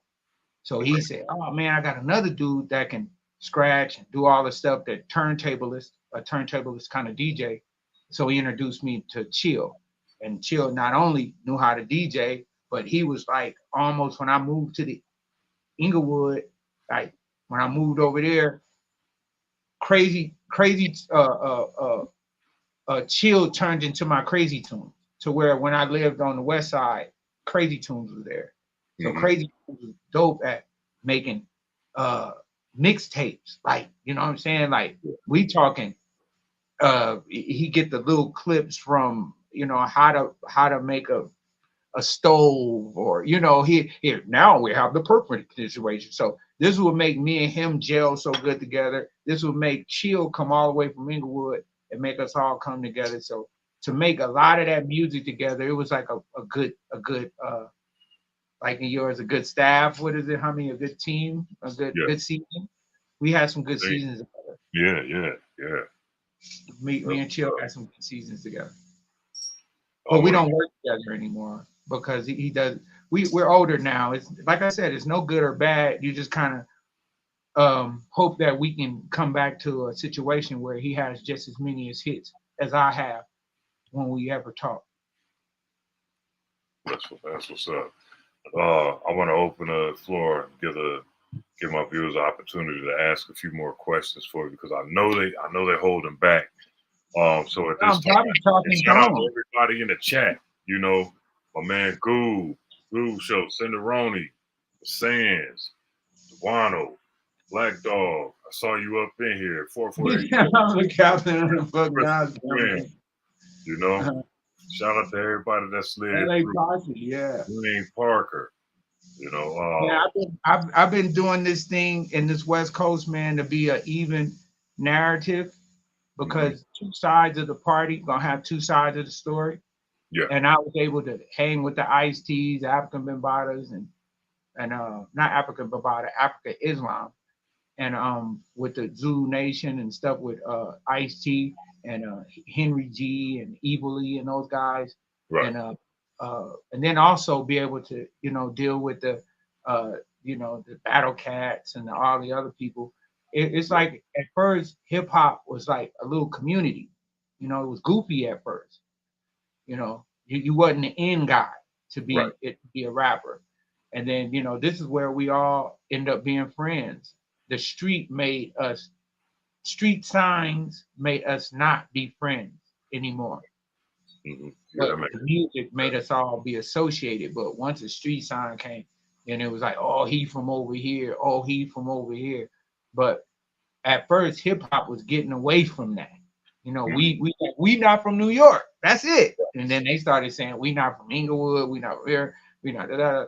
And I was like, oh, they missing the point. And they're dividing the team to make all the other genres be able to attack West Coast music. Is when you start saying you not from LA, you from Compton, or you from this, and it just starts diluting what LA has built for everybody. When we lost Nipsey, I didn't know what to do.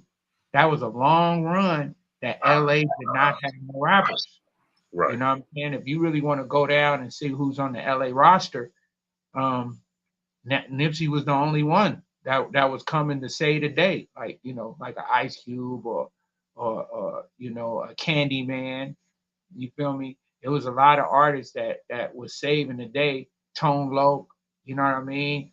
Paperboy, these are all people from LA.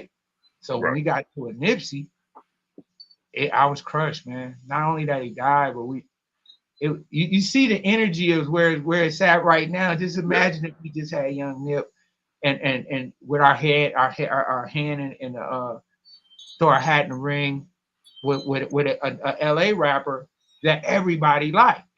You know what I'm saying? I'm not saying there's not no new LA rappers. I'm not saying that, but everybody don't like that person, whoever you talking about. Everybody liked Nipsey Hussle, And when we lost Nipsey Hussle, man, it was one of those things, man. Like the bus ain't coming. Ever. Right. Not the win out of a lot of sales. I mean, the direction, the influence. When you have a good artist that's in the spotlight, you have a reason for the street and what we do to become famous. So now with Nipsey Hussle being there, he's shading off the Jerry curl and the da-da-da-da and the Crip and Blood, Red and Blue. He's shaving all that off to bring it up to date on what LA is actually doing, because people say, well, that ain't LA. I'm from the Bay Area. I ain't from LA. I'm from Frisco. I'm from Pomona. I'm from Riverside. But with Nipsey, it could have been good. We got the Clips got a brand new stadium. I mean, come on. We I feel the energy, but they shooting at the door, man. You feel me? Like I feel it. But we got to keep going because LA definitely needs some representation when it comes to a well-rounded rapper. Yes, sir. I'm going to give him free beats. Right. But as soon as it comes with an angle and an agenda, I ain't rolling. I ain't no hoe. You can't make me roll. Nope. That's right. I'm not gonna roll with something I don't believe in. You tell me? Niggas come to me and say they believe in something. They don't make no money though. But if it makes money, now I'm rolling with it. I believe it too. You know what I'm saying? But I'm not. It's just very hard for people with a personality to be able to put a little bit to the side to be able to make a good song. Right. You know I'm always down for making good music and working with anybody, especially if you need a fat dude. Like I predict a fat guy that's from LA. That's the next dude. I believe it. Trust. Because there's no, there's people out there. You got a bunch of rappers, but I'm talking about that do it like a LeBron, that do it like that. Like everybody ain't paying attention. They paying attention to Kendrick. Feel me? But that can't be a prediction right there. That's written on the wall. But we Right. saying outside of that, what do you see coming? A female, a white guy, an Asian dude? You know, I think a black dude that kind of like Biggie, but not like him. Right. Like on something different. You know, we got E40, but that's the Bay Area, but we still need True. Los Angeles. I'm saying Los Angeles. I mean, LA, we had Gorilla Black. We had Gorilla Black for a hot second. Well, but Gorilla Black wasn't being, he was being like Biggie Smalls though. Yeah. Yeah. And but we talking about the future, not the past. So Right. he can represent LA all he want, but I know I'm a native of Los Angeles, and I do know that I would love to work with an artist that's willing to take on our culture and tell the people what the red and blue mean. Tell them what the black and brown mean, the relationships that goes on in the neighborhoods, that we can stop it at the top so it don't trickle down into the kids and have these kids looking at each other crazy in Walmart. Right. Right. You know what I'm saying? Wow. You go to Walmart, man, you will see that a person is teaching a kid how not to like humans. Yeah. You know, Yeah. Sad this is thing. where I think that, you know, me becoming more you know, intuitive of what I like. It's just being around more peaceful people, and being around peaceful people, then you can learn more, and then there's more angles to the music when you learn. Right. When you get out the bullshit, when the bullshit is Right. not in your head. But they got going. Great perspective. He said, did you ever work with any Pomona artists like Sugar Free or Above the Law? Duh. Hello? Yeah, didn't nobody see the movie? Goddamn. Nah, Hutch is my guy. Me and Hutch has been friends since day one. You know, rest in peace, Laylaw, Go Mac, the whole Above the Law. That was some good entertainment back in the day. You know what I'm saying? Didn't nobody have hate for each other. We just had misunderstanding. So I worked with Hutch doing a party that I did at the Key Club, where I had Son Dubious, DJ Jam, Battle Cat, DJ Fred Wreck. I had like 6 turntables hooked up that night, and that was one of those good nights. But yeah. Yeah. And Pimp, and what's his name? My nigga. If I'm not mistaken, is Jetus. Is Jetus from Pomona? Jetus? Jetus? Nah, they gonna say it. Jetus, because I know some niggas from there. I know Pimpin', what's his name? Pimpin' Young. Pimpin' Young. I know Pimpin' Young and Young Jetus, but I don't know where Jetus from. I think Jetus was from Colton, maybe. Okay. But yeah, but go ahead. Yeah, no doubt, man. Young, here we go. Duano Smith, he says, holla at me, Jinx. He says, I got that West Coast you talking about. Uh-huh. So I guess he means that West Coast artist. Well, the people got to tell me. I can't tell them. You can't tell me. The people got to tell me. Nobody didn't tell people that Ice Cube was a shit. They told themselves that. Right. So when people tell me that somebody's dope, I got to find out. You can't promote to me because that's easy. Yeah. But if you somehow get a CD and it's in the front of my lawn and I pick it up and I think God gave it to me, hell yeah, I'm gonna listen to it. But most of the time, the campaign kills the business. Yeah.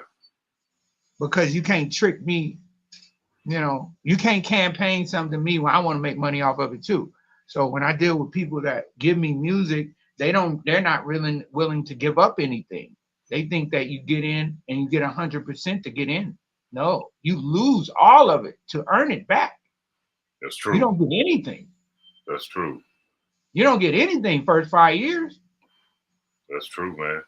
You give it all for 5 years, and then you start getting it trickle back. And you say, hell no, I made money off of this. Yeah, but you ain't gonna make no million until 5 years. It don't even matter. It take 5 years to have $1 million in your account, not 5 years to make $1 million. It take 2 years to make 1 million. So if you want to make have $1 million in the bank, that take 5 years. It's easy. Everybody knows this. I can do the situation or whatever. So you got to be willing to evolve and change your plans and notes, you know, at any time, any given time, you got to be able to know how to adjust, you know. Right. A platinum Yeah, single is the I like same that. amount of money. Huh? A platinum single. Remember this? A platinum single is the same amount of money a college recruited player will get. Right. When we were talking about this before, we were talking about the vulnerability of people being in the music industry and the vulnerability of people being in the basketball game. Yeah. Just like the boy, what's his name, with the guns. Ja Morant.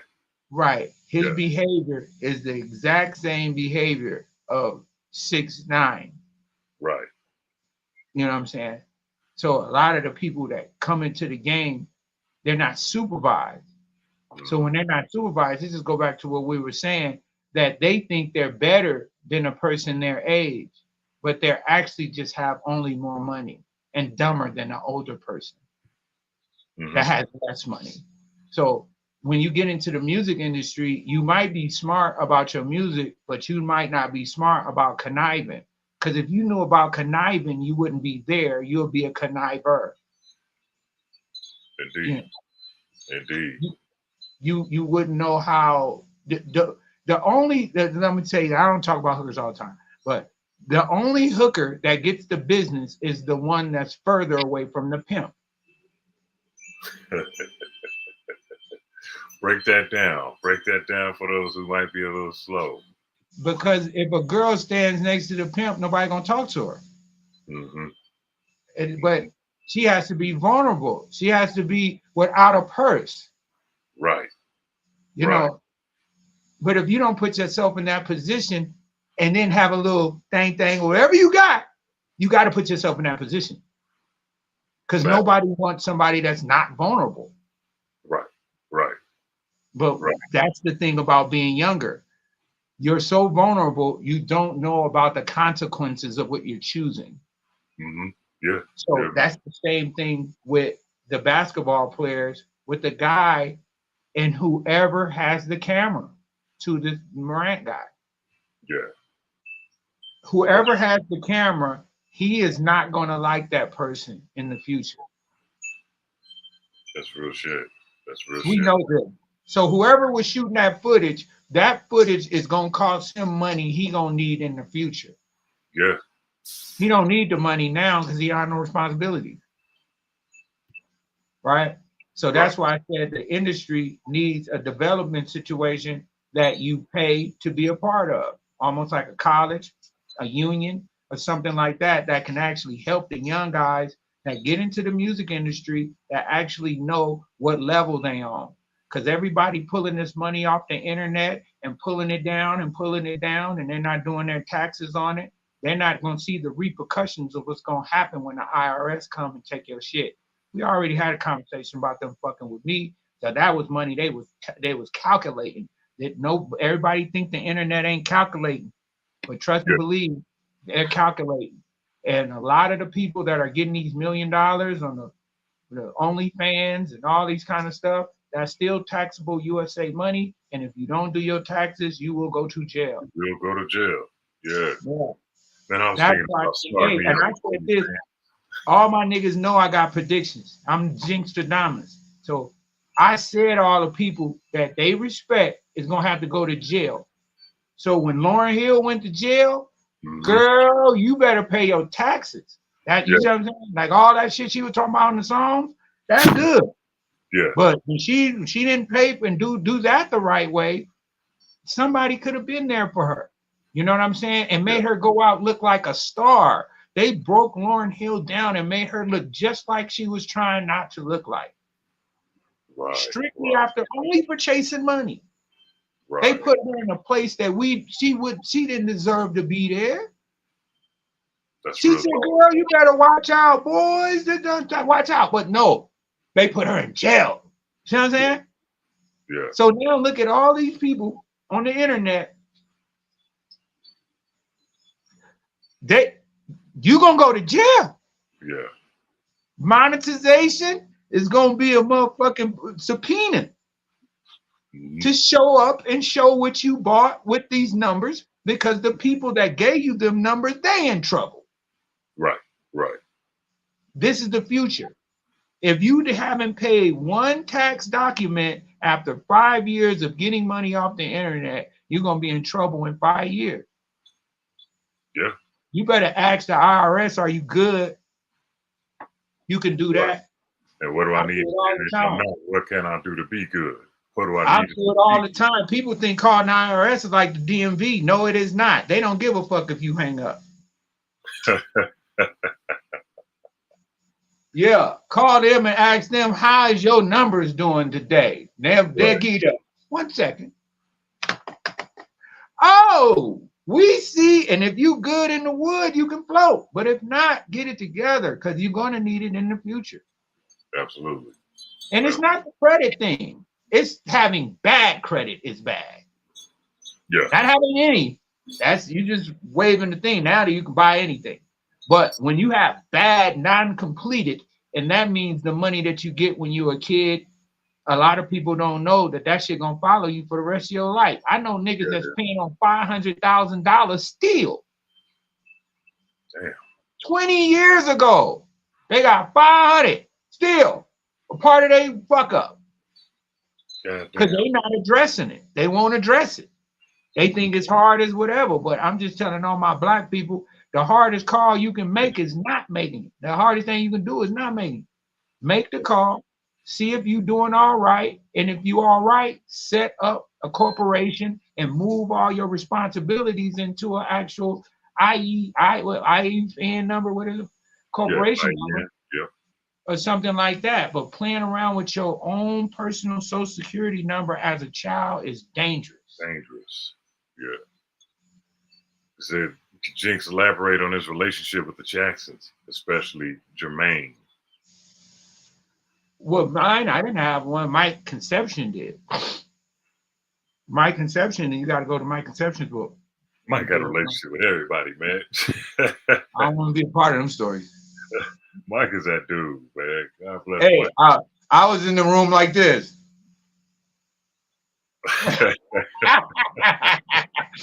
I've been in a bunch of rooms only my eyes was in, Jack. So yeah. I don't remember. I don't know how you know them. My name is, I don't know how you know them. I just saw them around. I don't even know if they were together. I don't even know if they knew each other, you know. Right. But he dealt with a lot of people, and that's what made Mike official to me. Mm-hmm. Because they would call Mike Conception and ask him for advice. We talking Bobby Brown, Teddy Riley. He still deals with Teddy Riley. Because you remember, Teddy Riley needed somebody on his side when the Mr. Green guy started tripping. What did Mr. Clean, Mr. Green? They bagged on him somehow. What's his name? Damn. But yeah, so a lot of the guys out here was kind of being Mike Conception's, Teddy Riley's muscle, so to say. Gene Griffin, right? Was it Gene? Probably. I tell you, I'm encyclopedia. I think his name is Gene Griffin. But anyway, that's how I was around Teddy and them without me even, before America's Most Wanted. Right. Wow. Shit. To the chat, you guys got any more questions? Huh? I'm trying to see if they got any more questions while we still got you here. They'll fuck around and come up with some later. He said he talked to Mike and his thing. Well, come on, man. It's a good thing. We said we didn't want to go into too many personal things that would change in the future. Right. Some of the stuff I think we discussed is to build the future. Absolutely. I want to help build the future. If we relate on the past, we don't have enough patches for all our mistakes. Right. I don't think we have enough. And pointing the finger ain't gonna solve the problem either. The only thing that's gonna solve it is everybody thinking of a plan that they can do to get help with, rather than always trying to be a helper in somebody's situation to where you get dealt with. You know what I'm saying? And you know what? More I responsible. rock out with some of my scars anyway, because hey, they're reminders. They're reminders of the journey. You know Right. what I mean? They're reminders of that experience, and to put that experience to good use for the future, not just for right now, but for the future. Always for the future, because in your movie, in Magic movie, you might not look good, Yeah, but it's real. in your movie, Magic might be a blessing. Right. You know what I'm saying? Because what I was trying to tell you before is that another person probably would have took it further. Yeah. And I know how mean he could be. I know he has a heart too. I talked to the guy, Magic. You remember I said all throughout these years, I didn't even know he was the same person. You know what I'm saying? Right. Like, and when I saw him on TV, I'm like, yeah, that's the same guy I knew. Well, whatever. But everybody has to seal their own fate. And True. when that didn't change you, it probably changed him. Mm-hmm. You feel what I'm saying? Yeah. You can always be at the bottom of the pile, but still change the fight. Still change. Yeah, man. Yeah. Ask the grappling guys. I'm not just saying that. That's a real fact. Ask Horace Gracie. They fight from their back, and they can beat up anybody in the world. They're the best fighters in the world. Mm-hmm. That technique is actually a technique you can use in life, and not always try to do haymakers because you're not good at it. Right. Slow and deliberate. Don't fall on your back and fall the way you're supposed to, and you might win that way. But you definitely not gonna win fisticuff, shoulder to shoulder with Mike Tyson. No, you're not gonna win. I had to think that way in life. Everything you don't have to answer to think you're winning. You can lose and win by not thinking that way no more. Mm-hmm. Always. So it's always a win and a loss. You just turn the L into a lesson.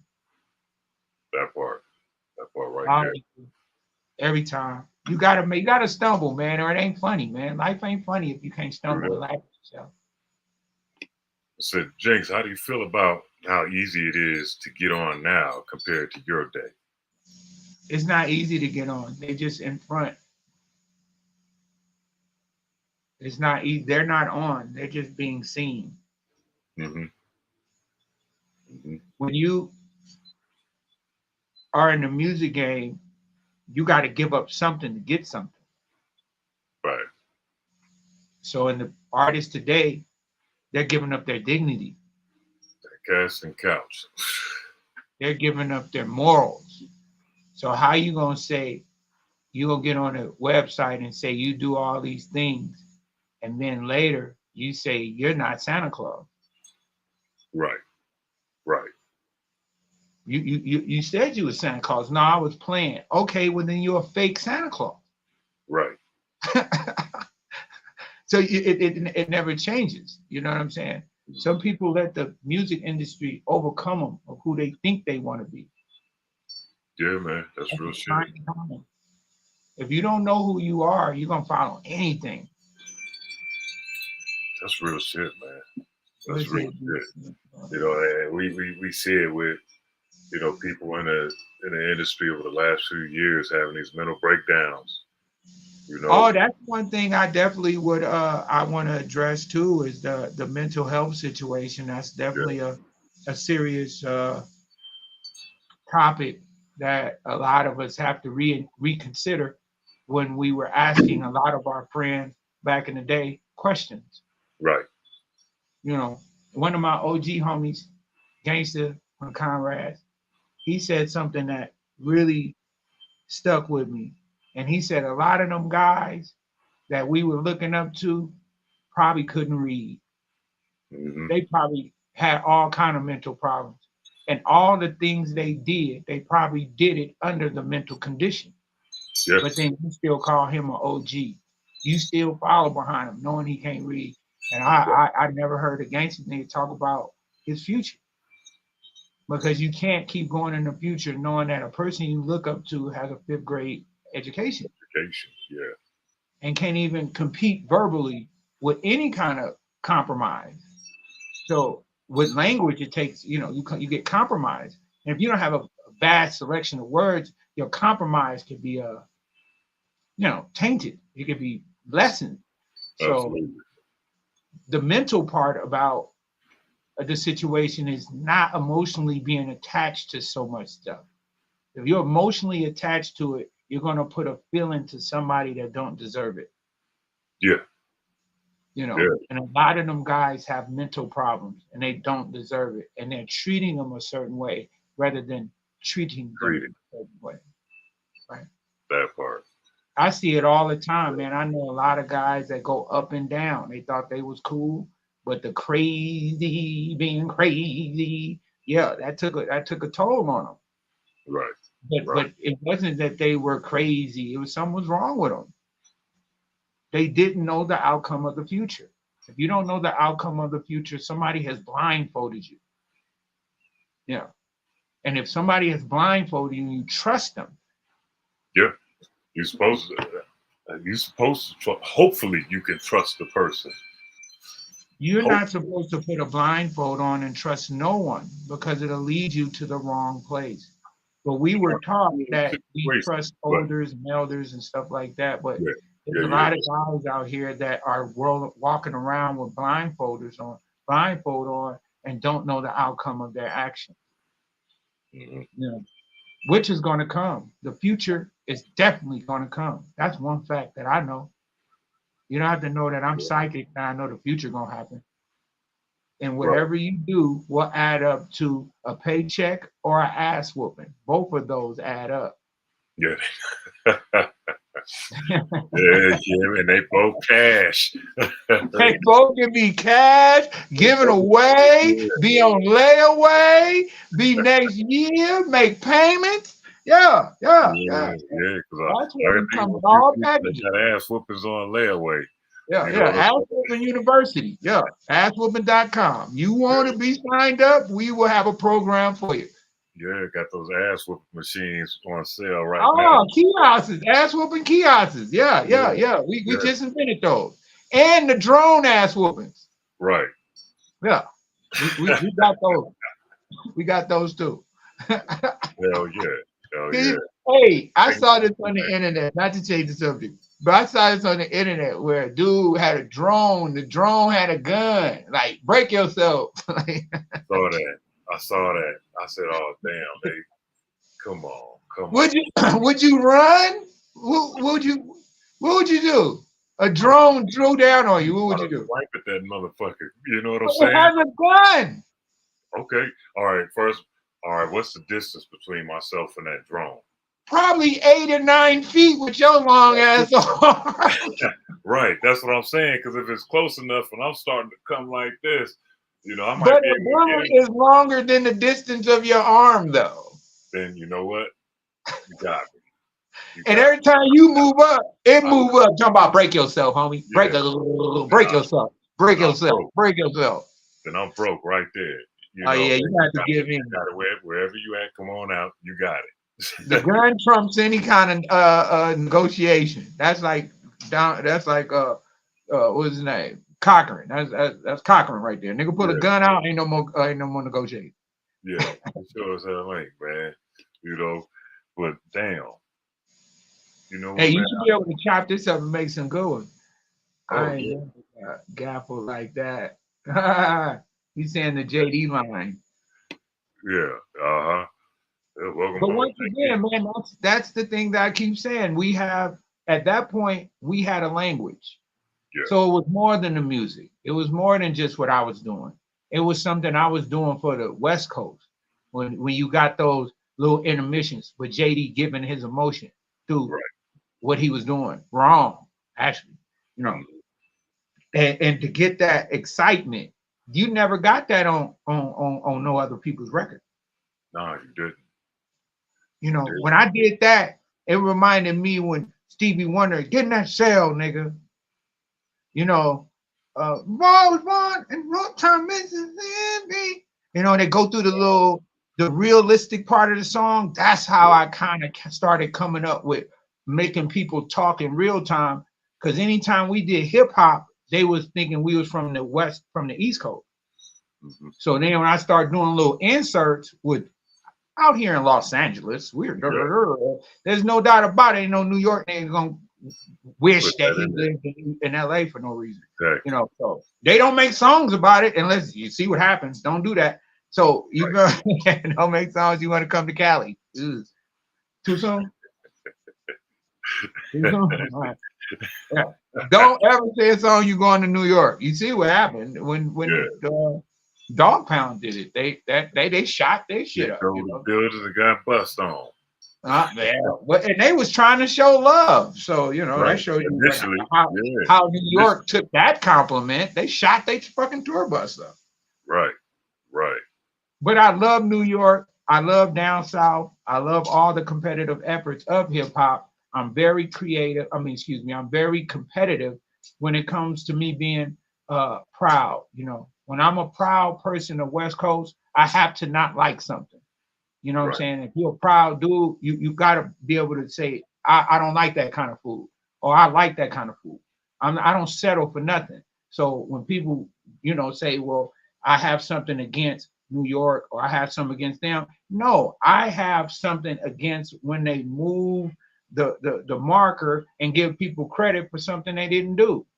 You know what I'm saying? That's the only thing I got a problem with. And I'm good at what I do. So when I say I'm from West Coast, that means I'm from West Coast hip hop, not West Coast against East Coast.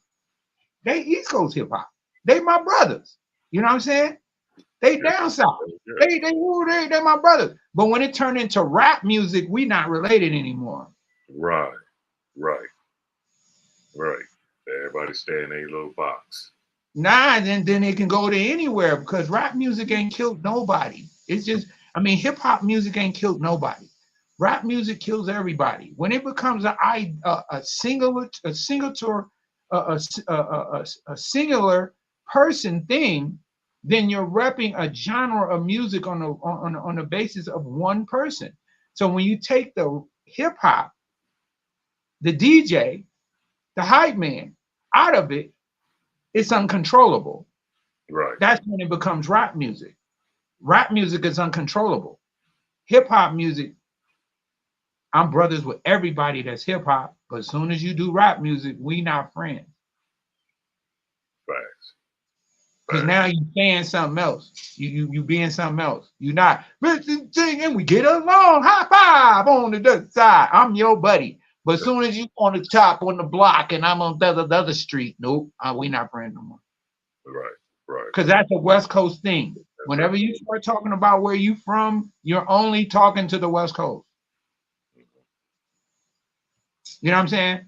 If you look at back east, when people say that, when people say down south, when people say up north, when people say that, they're only saying they don't like LA people. Right. Because them being on the coast don't mean shit. Us living over here means something. It's actually a long coast. So anybody that say they're in north, south, whatever, they're only competing with LA when they don't have to say that. New York don't have to say they from the East Coast. If a nigga say he from the East Coast, he really from LA acting like he from New York. Because New York niggas don't say they from the East Coast. They say, I'm from the Bronx. I'm from that. They say they never say a region of the hemisphere. That's just a West Coast thing. So anytime I hear that off top, I'm like, I don't like it because that's rap music. Rap music separate the people. Hip hop music bring people together. You don't hear people in hip hop music saying that this other hip hop group is terrible. You see why what's his name bagged out? Yeah, J. Cole. J. Cole bagged out because he hip hop. Yeah. And that was turning into something else. And that's what hip hop niggas do. We take it to the edge and be like, oh, nah, you said my mama's a bitch. That's too much. Right. Let me just bow out because I don't, remember this? I don't want the world to hear me say that. Right. That's what dude did. I don't want nobody to hear me talk about this guy because that's going to be a hit. And if he's struggling with making hits and he make a terrible song about Kendrick Lamar and it becomes the ooh-wop song of the year, then all what he did was terrible. Yeah. You know, he did it all in bad faith. that he did all this knowledgeable stuff. Everybody say J. Cole's the cleanest nigga on campus, but then he get into a squabble and he want to turn into the squabble. He did the right thing to me. Right. Right. He did. Everybody say he bowed out, but everybody that's saying he bowed out ain't going against Kendrick either. Right. Yeah, that part right there. That part right there. I'm gonna tell you, bro, when Kendrick first came out, a girl argued with me about double entendres. We talking about his first goddamn record. We talking about a girl my age is going into the theories of this nigga's raps. I'm just like, niggas don't like his raps because of the double diversion, comma, verb. No niggas listen to it because then obviously I was wrong, nigga.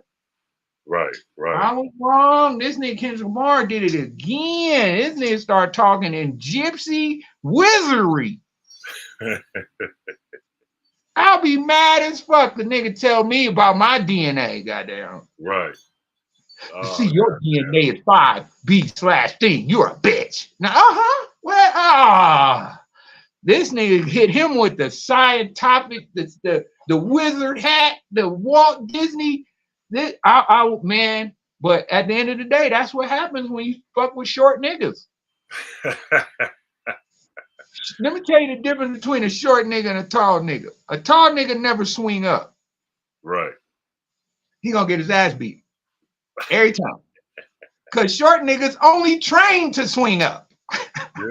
Yeah, they coming with everything. They're never gonna fight a person smaller than them. So they're gonna have 100 hours of fighting people your goddamn, not your height, goddamn. All right, hit your ass in your waist. Yo, I gotta get up out of here, man. But yes. I thank you from there. Kendrick Lamar's the boogie man, bro. You know, for taking the time to bless the platform. You know, I hope we don't get in trouble and somebody chop it up and say I think said something bad about somebody. But it's not all out of hate. If anybody takes anything wrong, I'm gonna apologize now because it's all out of love and it's all out of curing and going to the future. And you have to respect the wrong in the past to be able to correct it in the future by speaking it. And if anybody got offended, we can always debate, talk about it, or change the problem. Right. Hell yeah. You know, and shit, don't take everything so fucking seriously. Hey, I said that. Hey, I can't answer to everything. But I want people to check out my music if you can. It's called my album. Yes. Hey, I like that you picked that song with Mike Stroh. Mike Stroh, that's the song that you chose on a little ad. But I got a lot of music on there. It's called Tony the Manifesto. I got a single off of it called What's Your Motivation with me and my homeboy Ray Corvée. He's helping me on the hook. And it's just feeling positivity, man. If I can fill the room with positivity, I can be there without me being there.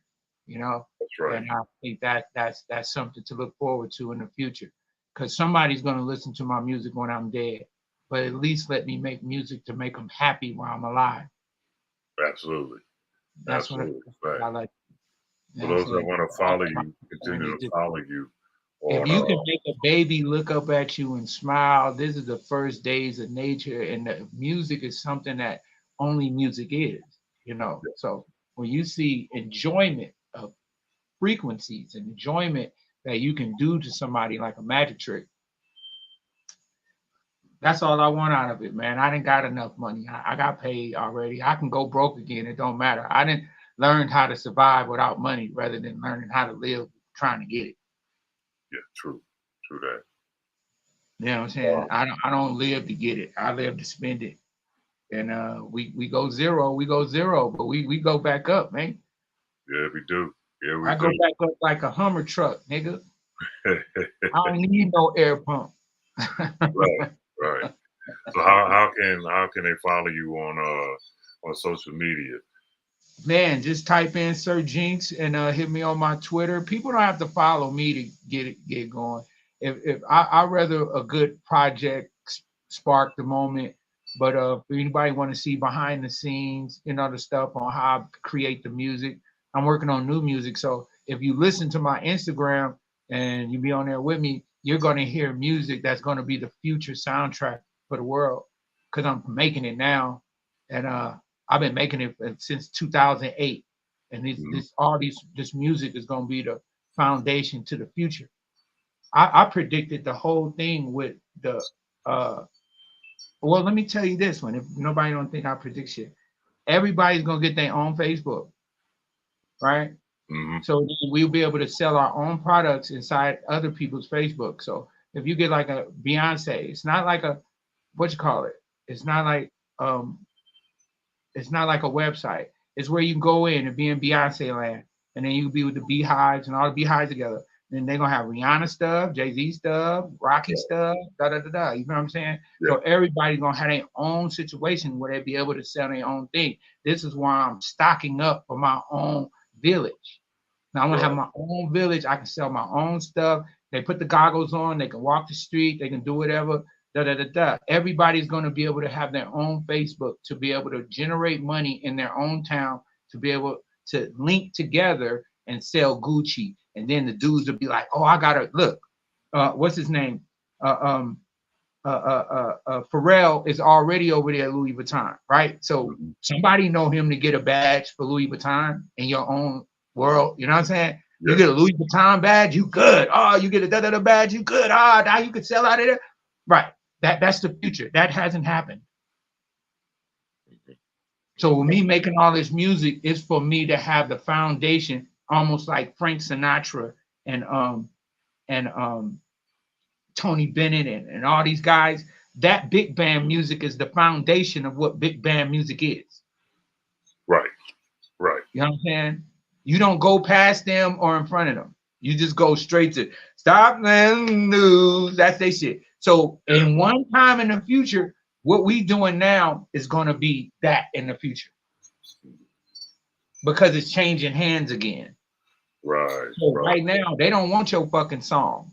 They want your t-shirt, your hat, where you live. They want to see you wake up in the morning. They want to see you talk about waking up in the morning. They want to see all this. So then you're going to put an AI in place to be able to take your place in this place I'm making in my mind that your AI is going to be you. You're going to be at home eating Cheerios.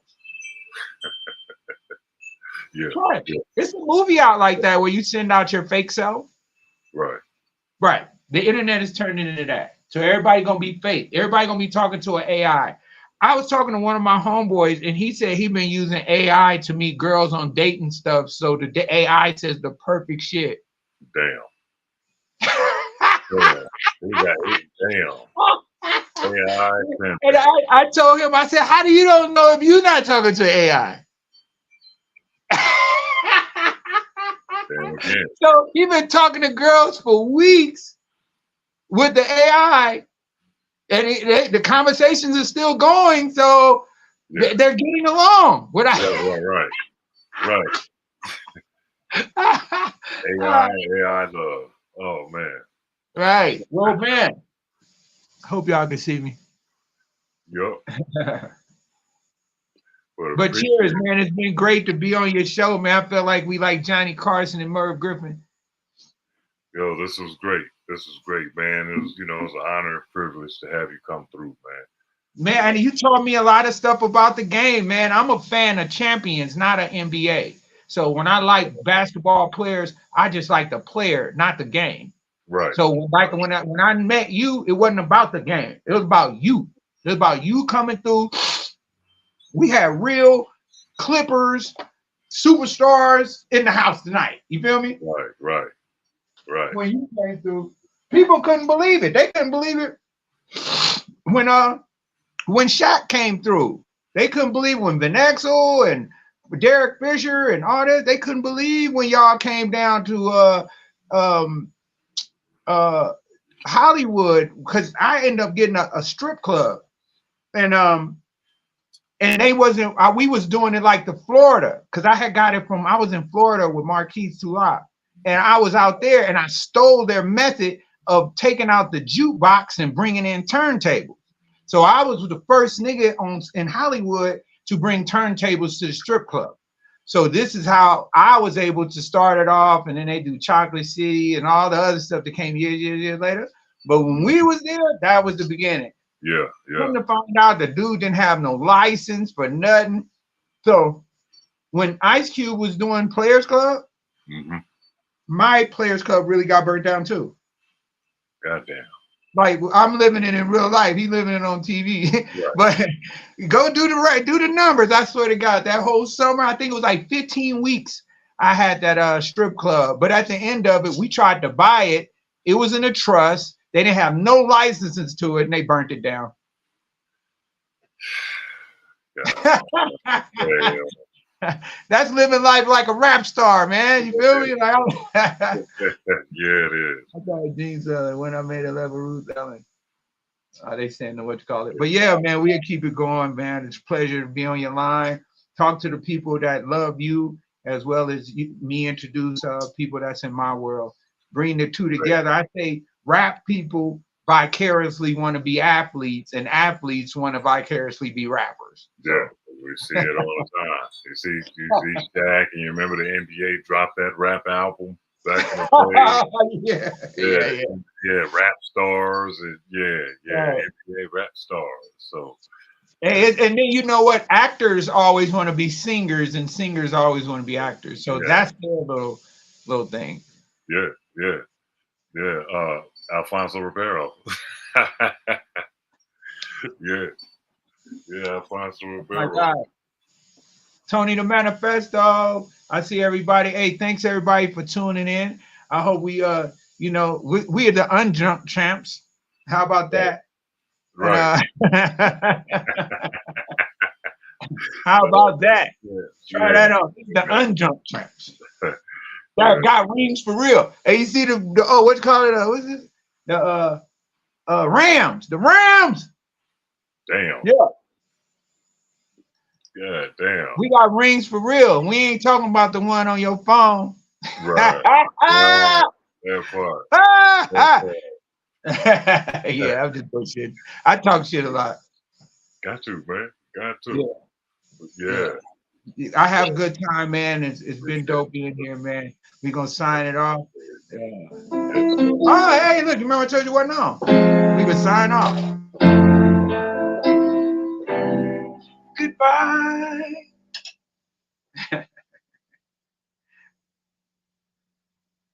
That's what's up, man. Hey, peace to everybody in the chat that came through. Make sure y'all like, share this out, man. Subscribe. Be sure to follow my man, Sir Jinx, on Instagram, also Twitter, YouTube as well.